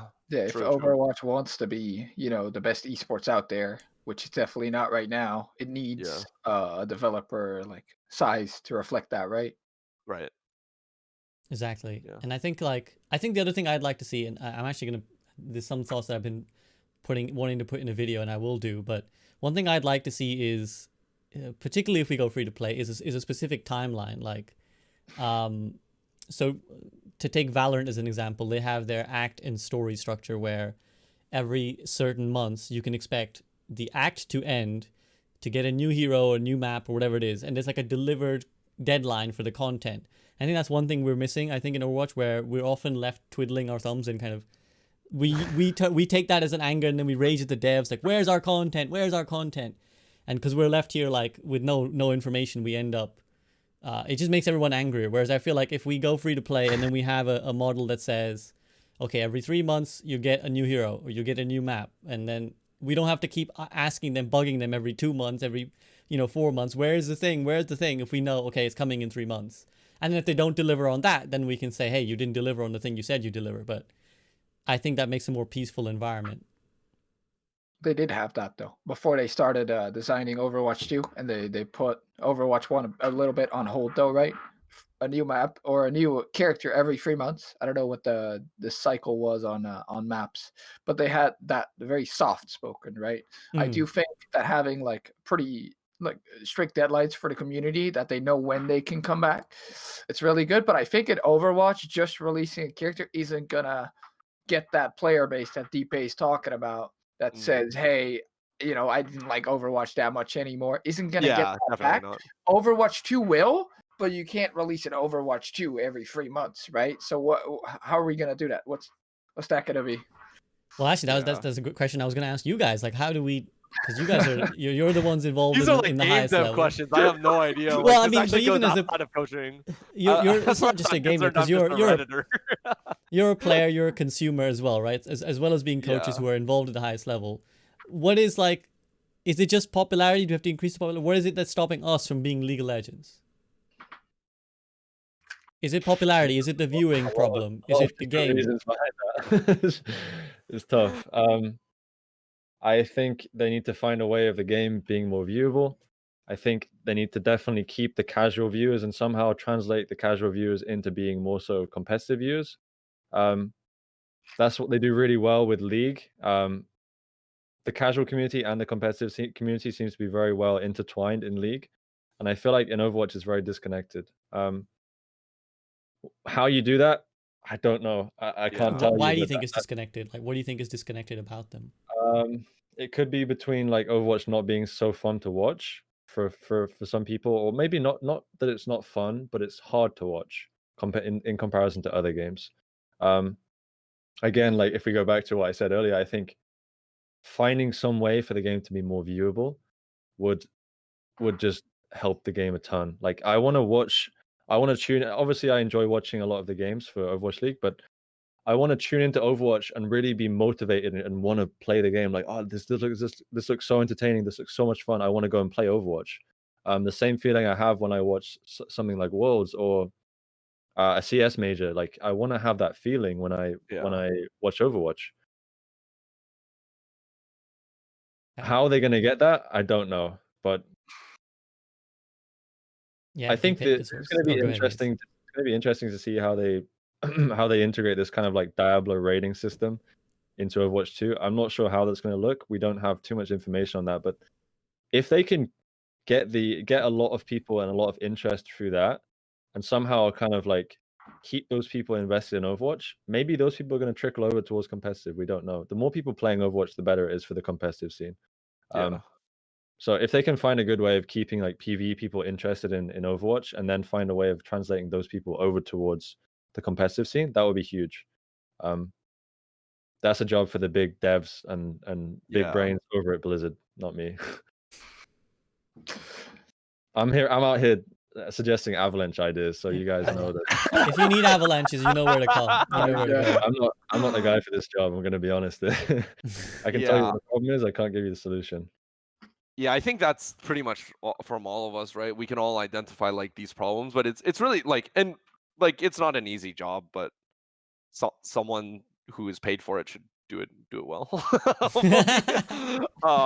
Because I don't have like, we're just like throwing out shit on the wall, and it perfectly, like I think it's perfectly fine. I just really don't know definitively like what these things are, but the problems are like I think clear, and like if you can analyze the problem, maybe work backwards from there as a dev, and like but well, let me throw out some things that coach. have been brought up in the past in previous podcasts when this kind of discussions come up. One idea that comes back several times is community tournaments. So in-game tournaments, basically, that would encourage players to stack, and like, you know, let's say it would be rank specific as well. So you'd have, you know, a tournament for GMs, but then there's also like a bracket Clash, for right? That's a very good idea. Like a bracket for diamond players, so that they can get their friends and get in a stack and play, and it's hype, and you know, you can watch content creators as well. Actually, go ahead, vibe off the idea first before I have always said that Overwatch is one of the funnest games to play if you have a full team that's coordinating, communicating, and playing together. It's so much fun if you have a team like that. And that's why people enjoy scrimming, playing with a team, is because they get that environment. If they can find a way of introducing that to the casuals, like you said, Dpei, maybe a clash system, maybe some sort of system or tournament system, that would be insane. I would love that, actually. I would play that 100%.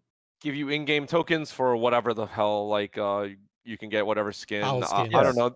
There probably needs to be more in-game content, right? Like there's just like a lot of things, I guess. It's super multifaceted, but that seems good from like, even just like I would probably participate in that, you know, like that seems like a fun thing to do. As well as that, they could. Sorry, go on. Go ahead. No, you guys.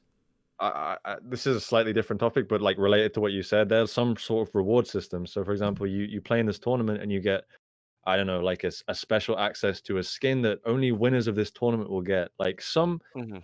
limited skin or some acquirable skin that isn't just like, oh, I played 1,000 hours of Overwatch. I now have every skin in the game because I bought it with tokens and loot boxes.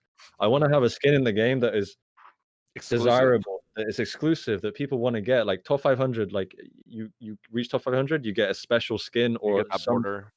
some special border. Like I remember that's when I played League. I love playing League because you get this special skin at the end of the season if you perform well. If you finish like Diamond or something, you get a special border. You have something to show.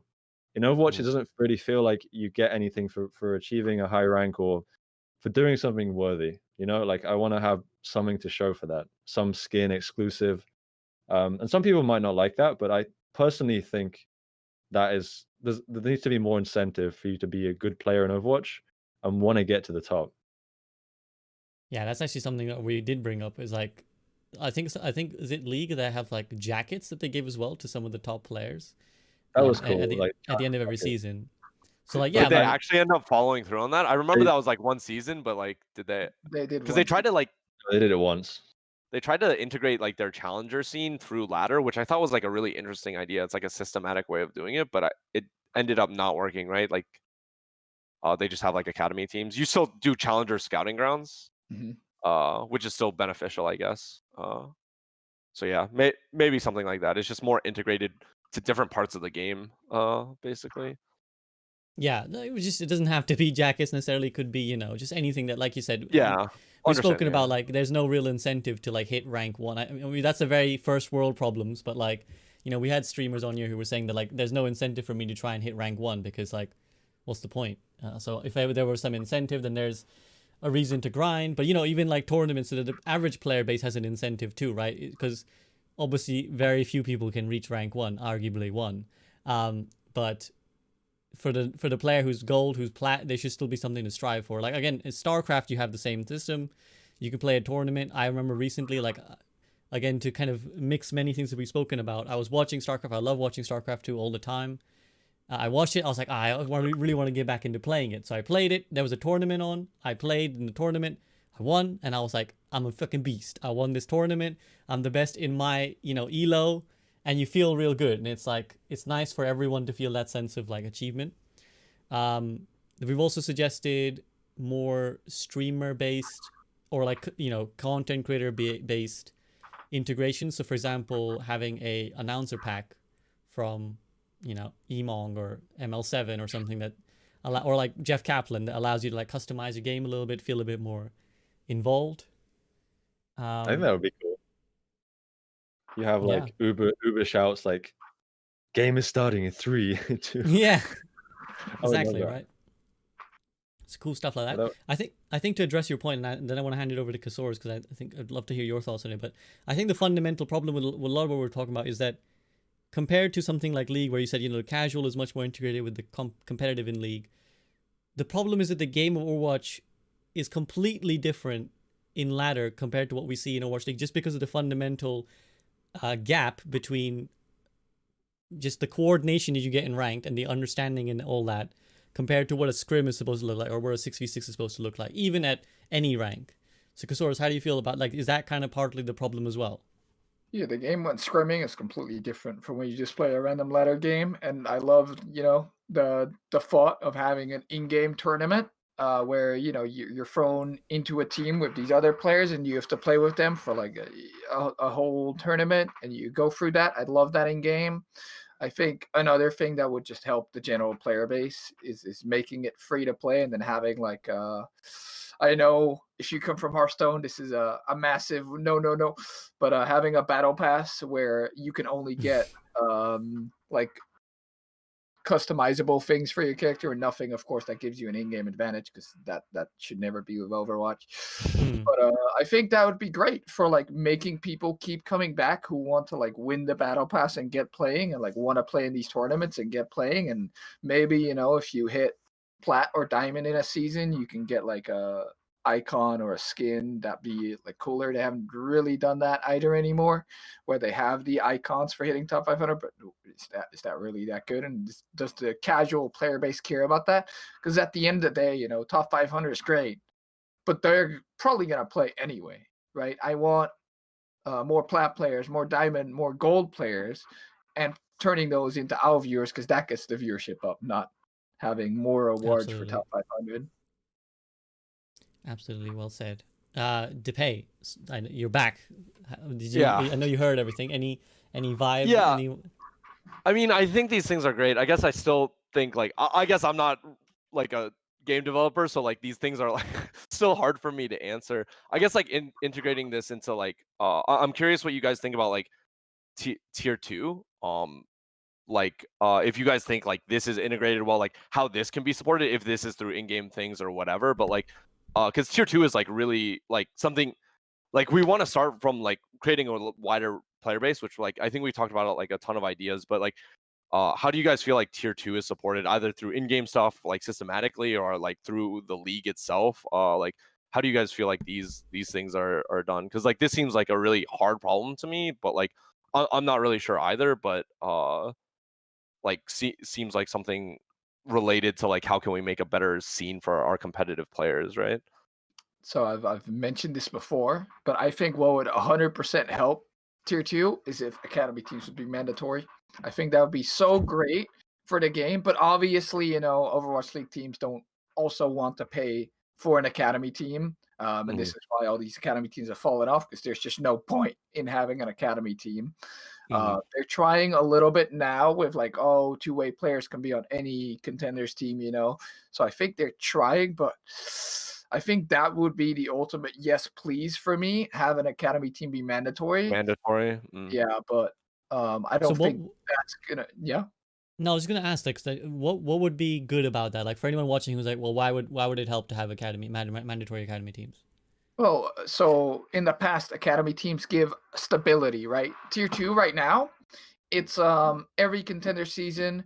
There's 6 new teams. There's 1 or 2 teams that stay the same, but there's no like 6 players that stay together the whole time. What an academy team will do is contracts, which means that players have to keep playing together, if they want, and a salary and a better path, all right? Because now it's out or nothing. There's like 1 or 2 academy teams, but Right, it's all or nothing. It's all or nothing, or maybe streaming, but it's all or nothing. And academy teams in the past, right? We had like 15 or 12. I don't know. We had a lot. They were basically the step between that, and these academy teams would scrim with our teams way more than contenders teams do right now, just because they're intrinsically linked to each other. So that's the way I'd hope, but of course, money talks, and if investors don't want to also pay for a contenders teams, then that's understandable, but it's not great. Hayes, how do you feel about that?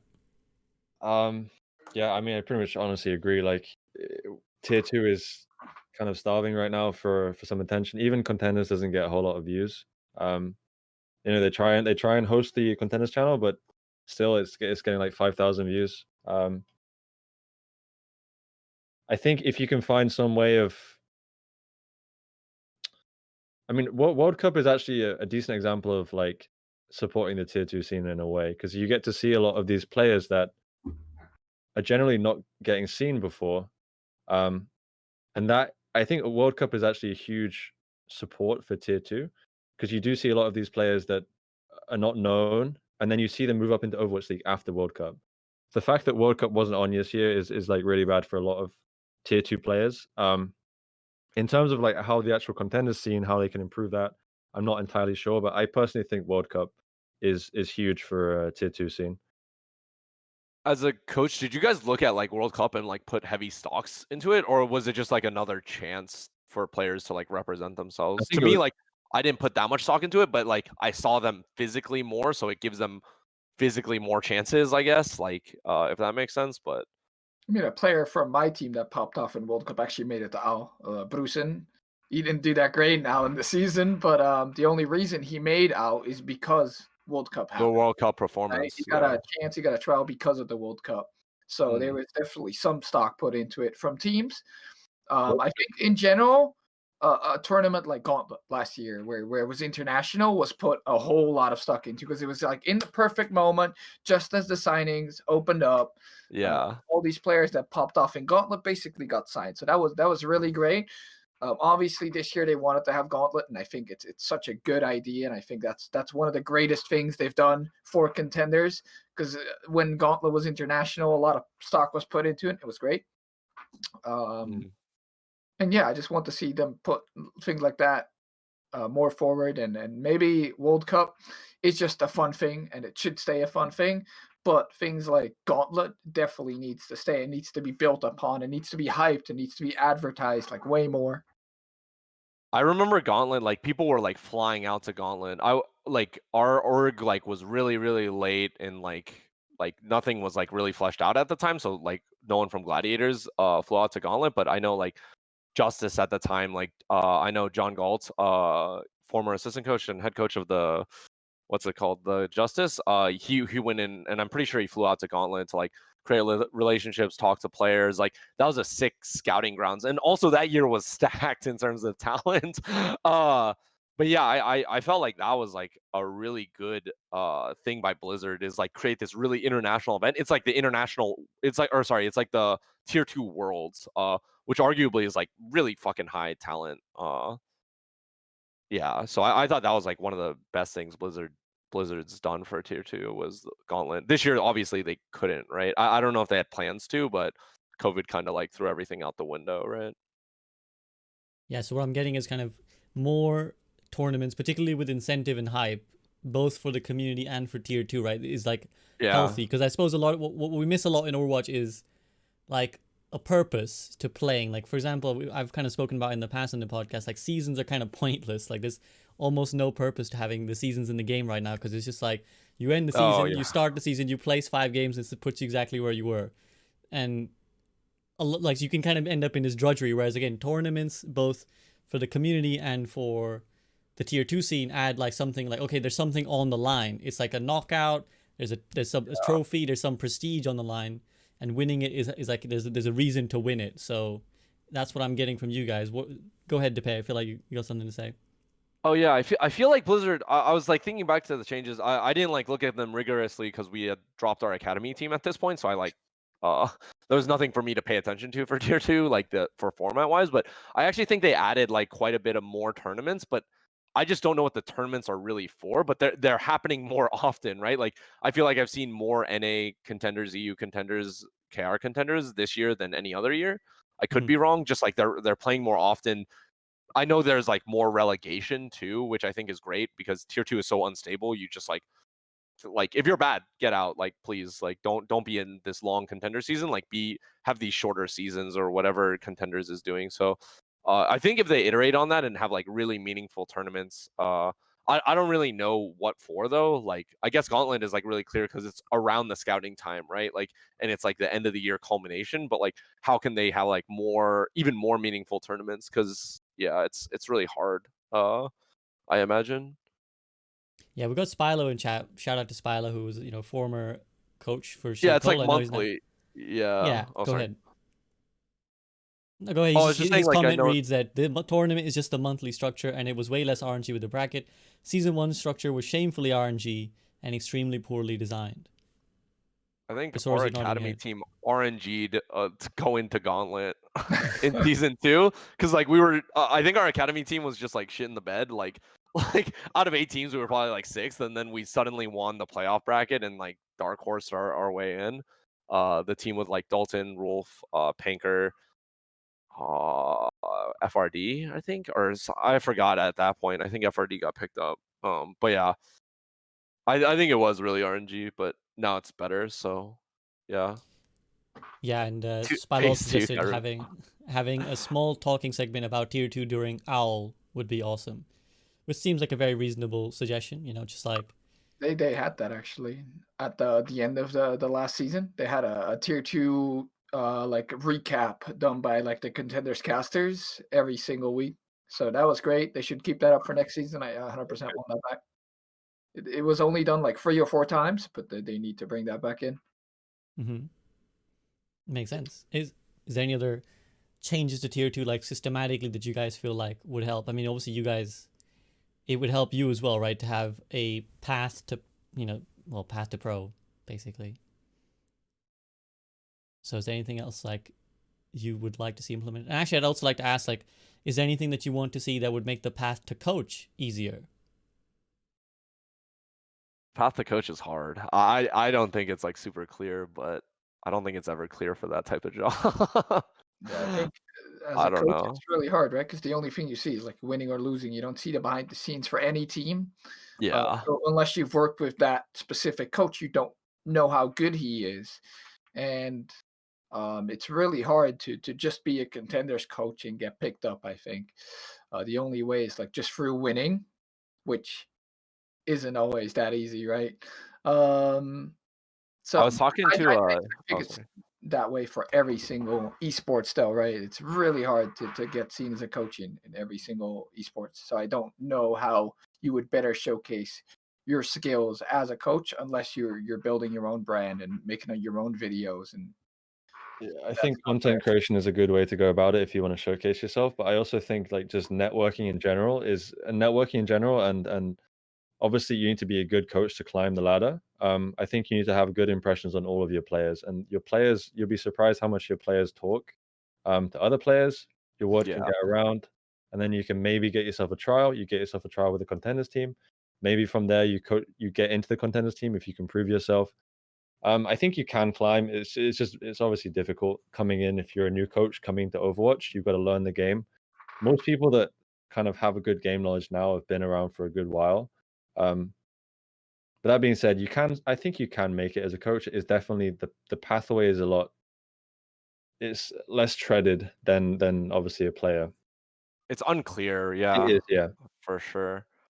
I was talking to James. I think Casores was absolutely right too at this point. Like you have to win now because there's so many coaches like across so many different regions that are probably good.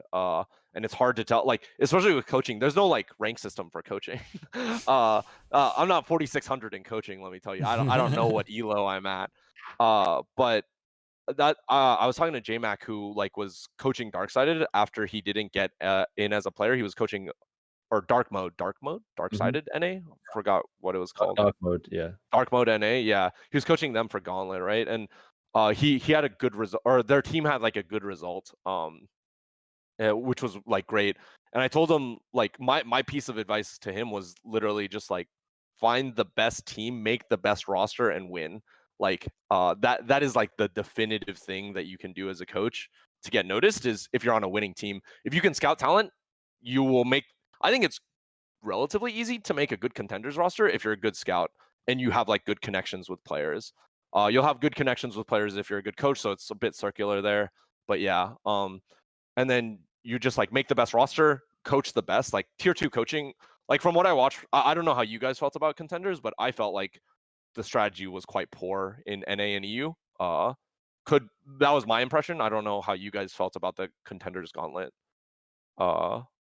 But I felt like it was quite poor. How did you guys feel? But To like the top 2, top 3 top is 2, top 3 were fine. Yeah. is quite poor. Yeah, I can I agree. think Yeah. it's very top stacked for last contenders, especially these contenders regions. So Right. Yeah. BH like never dropped a map, right? As far as I know, and like American Tornado similarly dominant. Korean contenders and Chinese contenders. That's the way to go. That was a really good show match, by the way. I enjoyed that show match so much. Oh yeah. That was actually so entertaining. BH and AT. Yeah. that was such a Yeah, good match. it was really good. If you haven't watched that Dpei, you should definitely watch that. Yeah. No, I keep track of contenders or like during season, it's like impossible to watch all the contenders games and OWL games, but off season, I have nothing but time to watch Overwatch. And also check out Hayes' VOD breakdown from that game of the single player, which I very much enjoyed. Nice. Coach Hayes on YouTube. Coach exclamation mark Hayes brings up Hayes social as well as exclamation mark for any of these guys' names, guys. So please make sure you do follow all of them. Check out all their content. I know Casores still streams a lot. Dpei, I feel like you stream when you feel like it. It's not like a strict schedule. I'm streaming TFT over here. Is what's happening. Yeah, I don't stream, and if I stream, it's not for educational content. It's just to dick around. Go to Hayes. Hayes is your guy. Hayes and Casores Exclamation point definitely your Hayes. guys. Yeah. Definitely your guys that you guys want to watch. Yeah, I mean, it's tough. I guess it's tough being a coach. Spilo also kind of in chat talking about how tough it is, and it's not easy. And he's also saying that like it's a bit hard to tell with a coach because like winning is not necessarily indicative of a good coach. You can kind of coast with a good team, and vice versa. You can be a very good leader and not win. Yeah.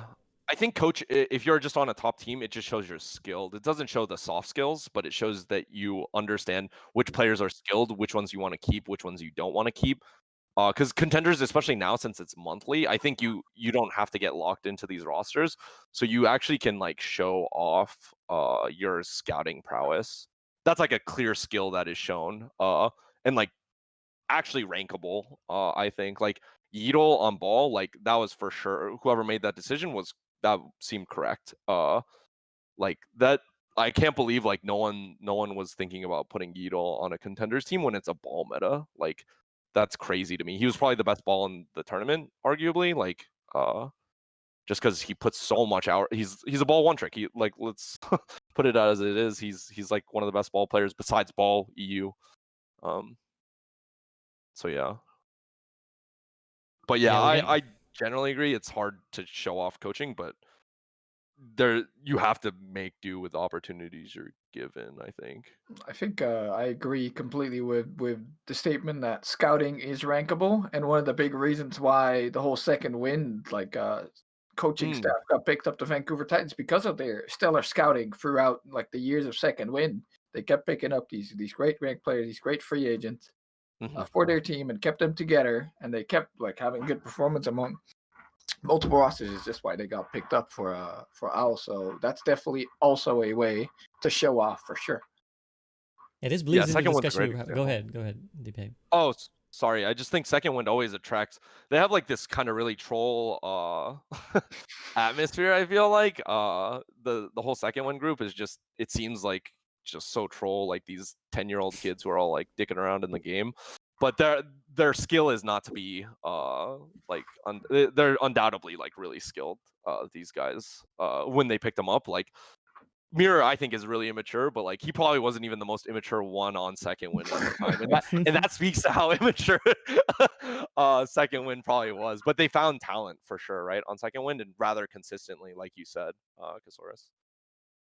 I was going to add that this kind of bleeds into the discussion we were having right at the start, which is what is the job of a coach, where in traditional sports, the job of a scout would be separate, but you guys saying kind of in many ways as a coach you have to be a scout too.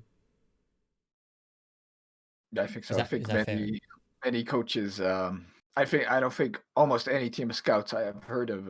Maybe Seoul has some scouts, but no other team has scouts, and all the coaches that do the trials basically judge the players too, right?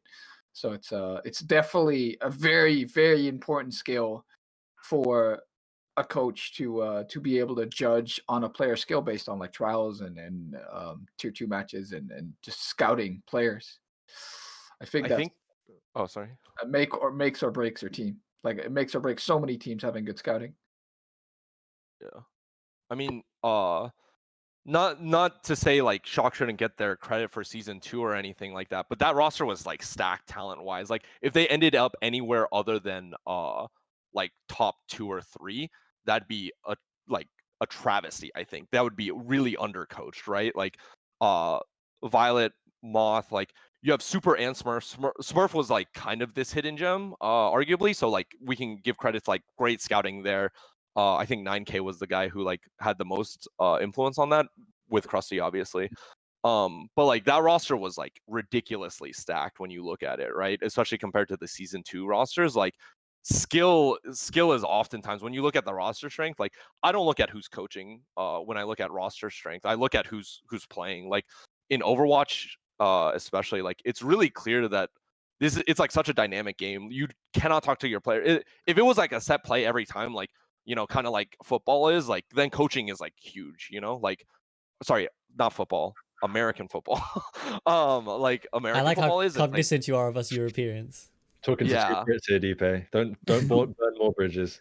Yeah. But speaking of European soccer, I don't know, but Jose Marina, I don't know, has this Jose Mourinho. philosophy. Jose Mourinho. Okay, sorry.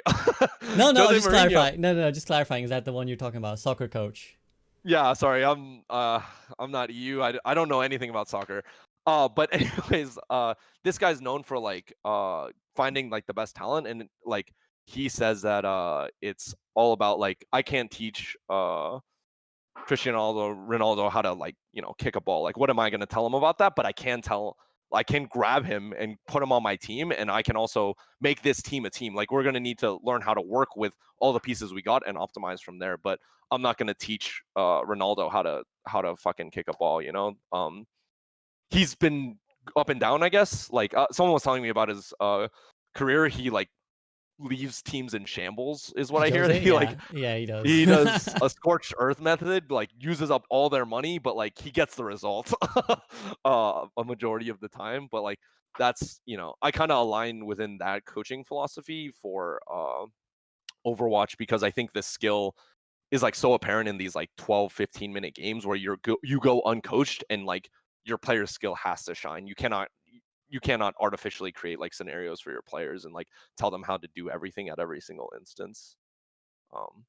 But yeah, after like I think Face has helped me a lot with scouting and like being a better scouter, because I think Face is like one of the best scouts in Overwatch League for sure. I love that you bring that up as well, Dpei, because I actually feel like you are one of the coaches in Overwatch League that does the most set plays. Like thinking back to like the whole like a Reinhardt rotate with like the Yeah. The great bamboozle, as put it's a known. Yeah. bunch of plays like that. So I love I want to that do both. I guess ideally we do both, right? Like we have these like set plays that we think are gonna work. We like scout really hard, and like I think season 1 was the easiest time to do this because the meta was really set. Season 2 was just goats 24/7, and I don't know how you guys felt in season 2. I just felt like I was getting outskilled every fucking time by Titans and by Shock. It just felt like nothing I did like as a coach mattered. That sounds That was awful, but like, it was definitely a coach diff. I think it was, I don't know. I you feel think like that season was a coach diff? I was just a bad I coach. feel like Goats was definitely a coach diff. Like I feel like the coaches that had a really good understanding of Goats were the ones that dominated. Yeah, I I think think Chalk had great coaches, or still have great coaches, but like that season, like they did a great job. I really agree too. Sorry. yeah. No, I feel like those kind of metas where it's more emphasis around teamwork, that's where you see the coaches really like Mm. the teams with good coaches that will really rise to the top and dominate. What That's about Titans? um, Wasn't Titans like largely like I heard they were very, very player run. I Not saying think their coaches didn't do anything, they just weren't strategic, They were more. I think that team though, because they had such a long playtime being together, they were together for so long. They came into the league with like already really good synergy and trust in each other.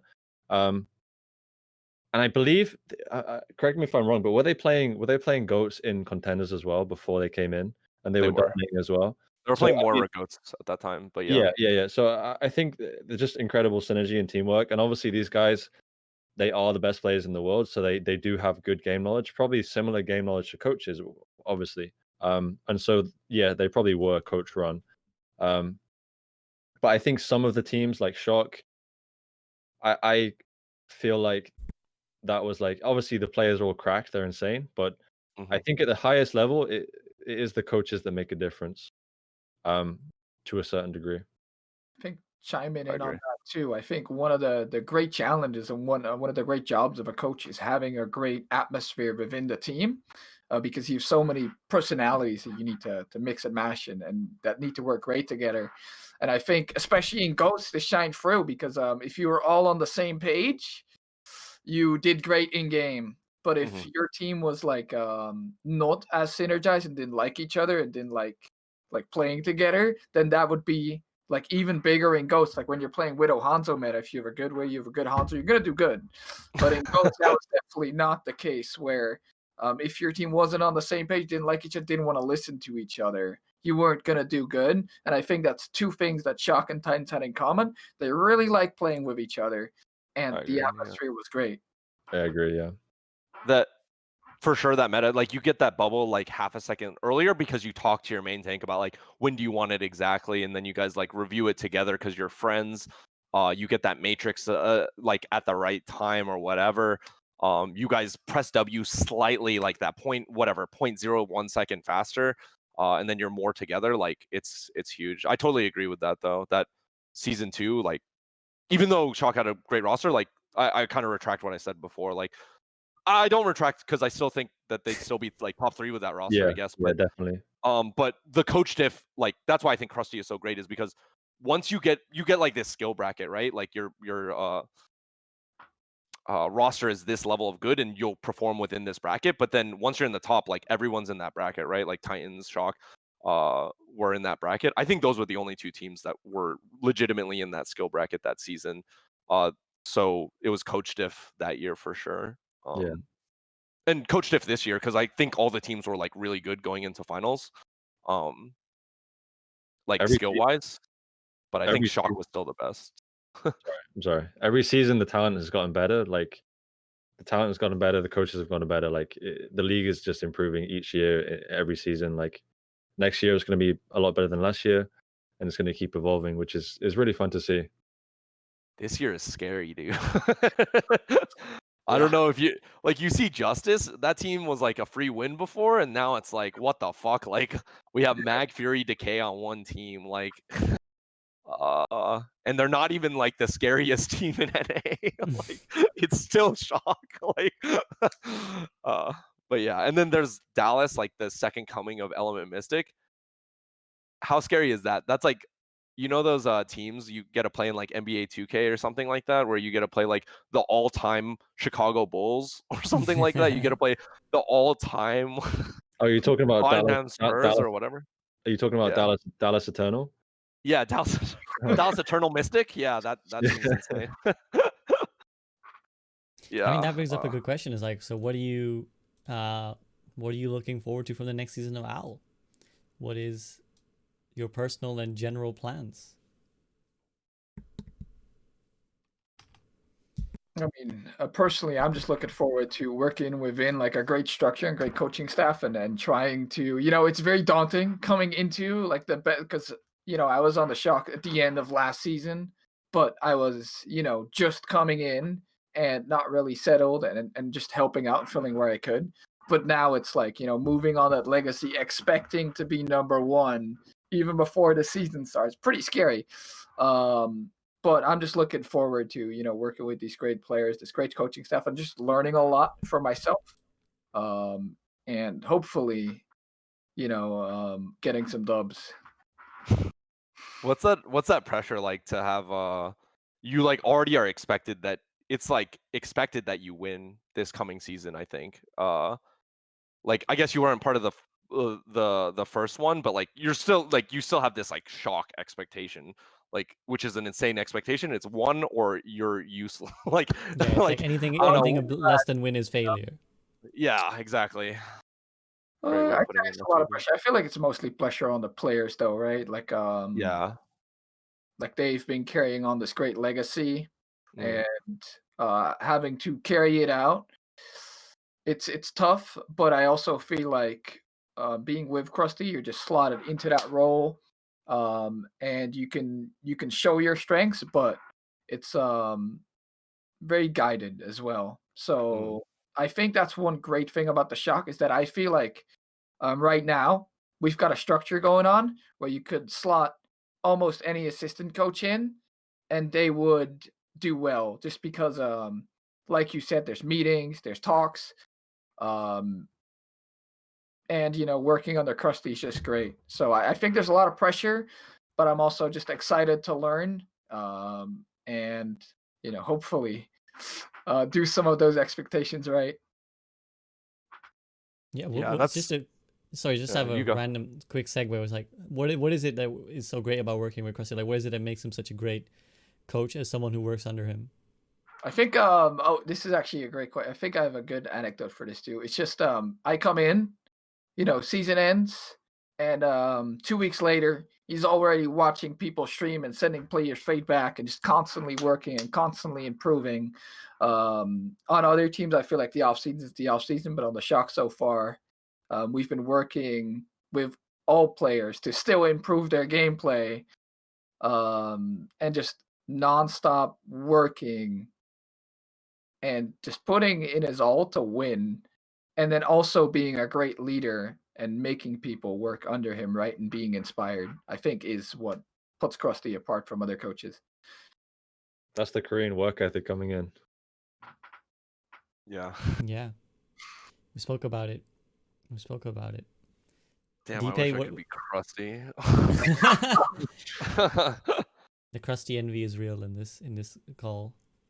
Yeah, I mean, I love Krusty. Like, What are you looking forward to from your perspective, though, for the next season of Owl? I think we have the most talented roster I've ever had to work with. Like by far of all the iterations of Glad, this is like peak talent. Like, and I think we talk about that skill bracket of like teams. Like, realistically, looking back at the last 2 seasons or 3 seasons, we were never in that skill bracket of championship contender. If I'm just being like completely honest, I don't think we were ever in that skill bracket. Possibly season 1 we could have like snuck it, but I think Spitfire there had the bag for talent. So I'm really excited that we're now getting to the part where we were talking about like coach diff. Like, can I actually prove myself is like one of the things that I'm looking forward to. Is I have a roster where I'm pretty sure we're in that skill bracket to win. Like, that's what this offseason was about, is can we get in this skill bracket? Can I create, can we have like a championship level roster to work with? And now this season is going to be about executing. Like, how are we going to get number 1? Unlike Krusty, I've never been there. Like unlike Casores, I've never been there, so I don't know what that looks like. So it's really, like we talked about with all coach paths in coaching, like it's really scary but really exciting at the same time. You're pioneering your own path to victory. So I'm really excited, but also really terrified that maybe things don't work out. I mean, in all likelihood, right? Like 1 out of 20 teams can win in a year. Like, it's not always doable, but that's the goal I've been having set out for 4 years, and I feel like this year it's possible to attain. It's possible to attain. Maybe it's hard because, like Hayes also said, the talent level is getting crazy high in the league. Like, we talk about Justice, we talk about Dallas. Like, I could see them being in that skill bracket, like for sure. Like Shanghai, Seoul, like these teams are only getting better. Sparks roster, it's like a 12-man, like between 2 rosters, those are 2 like great teams. I already think already.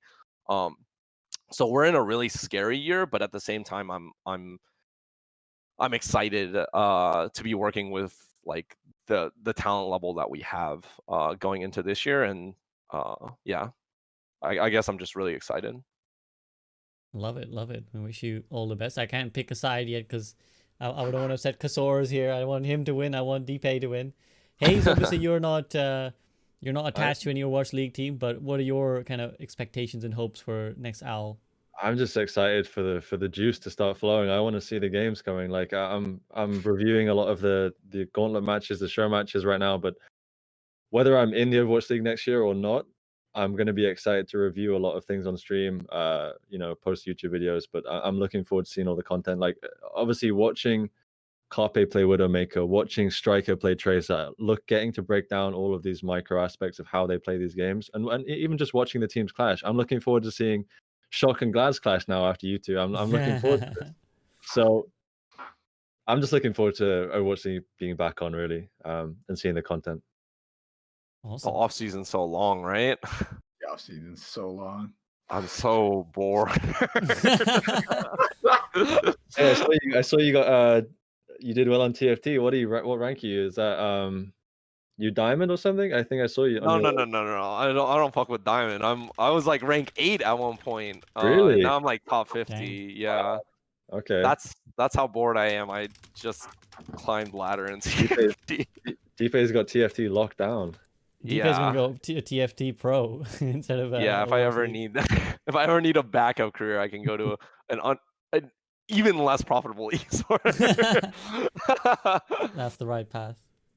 I Yeah. mean, yeah. All right. So I'm conscious of taking a lot of you guys' time, so I want to head to concluding final thoughts. It's been an absolute delight so far, but I always ask this question at the end of these podcasts. So because this is the one light of the tunnel that we're all marching towards, Overwatch 2.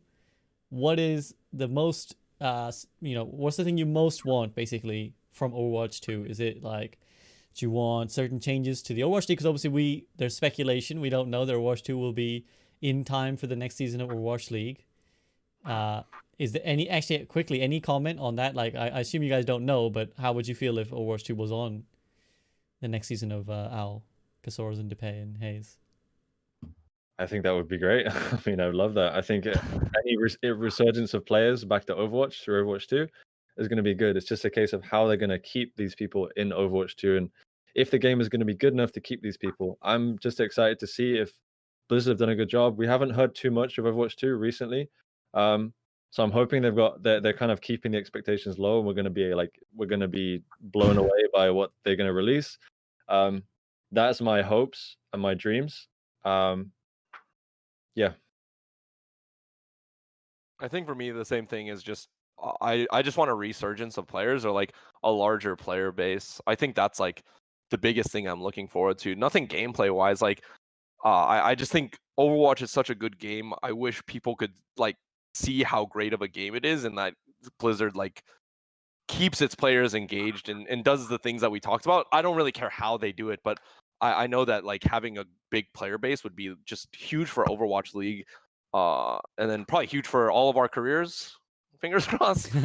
But also just, I love Overwatch, and I think it's a great game. So the more people we can get playing it, the more people we can get supporting Owl, the better, I think. So Very fair. Yeah, I'm definitely hoping for the bigger player base. I'm hoping for free to play. I'm hoping for characters that have glaring strengths and weaknesses and don't do a million things. That would make me very happy. But still, like, good, solid characters. I think that's very exciting for me. It's been so long since a new character has been added, and I feel like it allows for so much more creativity, having a bigger hero pool. But I'm just excited to hope it's finally coming out.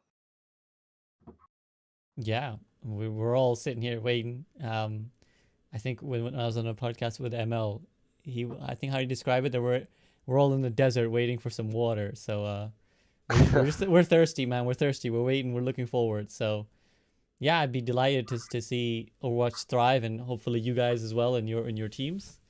So yeah, I'm gonna conclude. Either of you stream? Any of you streaming after this? By the way, just because I'm gonna raid somebody. So are any of you going to stream after this?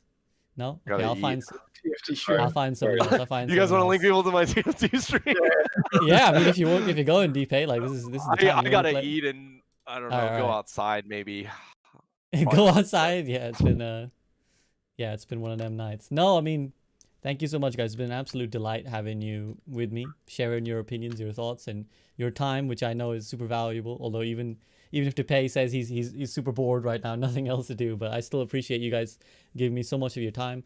Once again, guys, please do check out all their socials and YouTube. If when you watch this later, all their socials will be in the description. So please do make sure you click follow, subscribe, like, sub, whatever it is. Fund their Amazon wishlist. I don't know. But thank you so much, guys, for your time. It's been an absolute delight. And I'm going to call it there unless you guys have anything to add. No. Thank you for having us. Yeah, thank you for having me. It's been a pleasure. An absolute pleasure. Thank you, guys. And I will see you soon, I hope. All right, peace out. We're going to raid Sushi Kitty, so go ahead, say hello to her.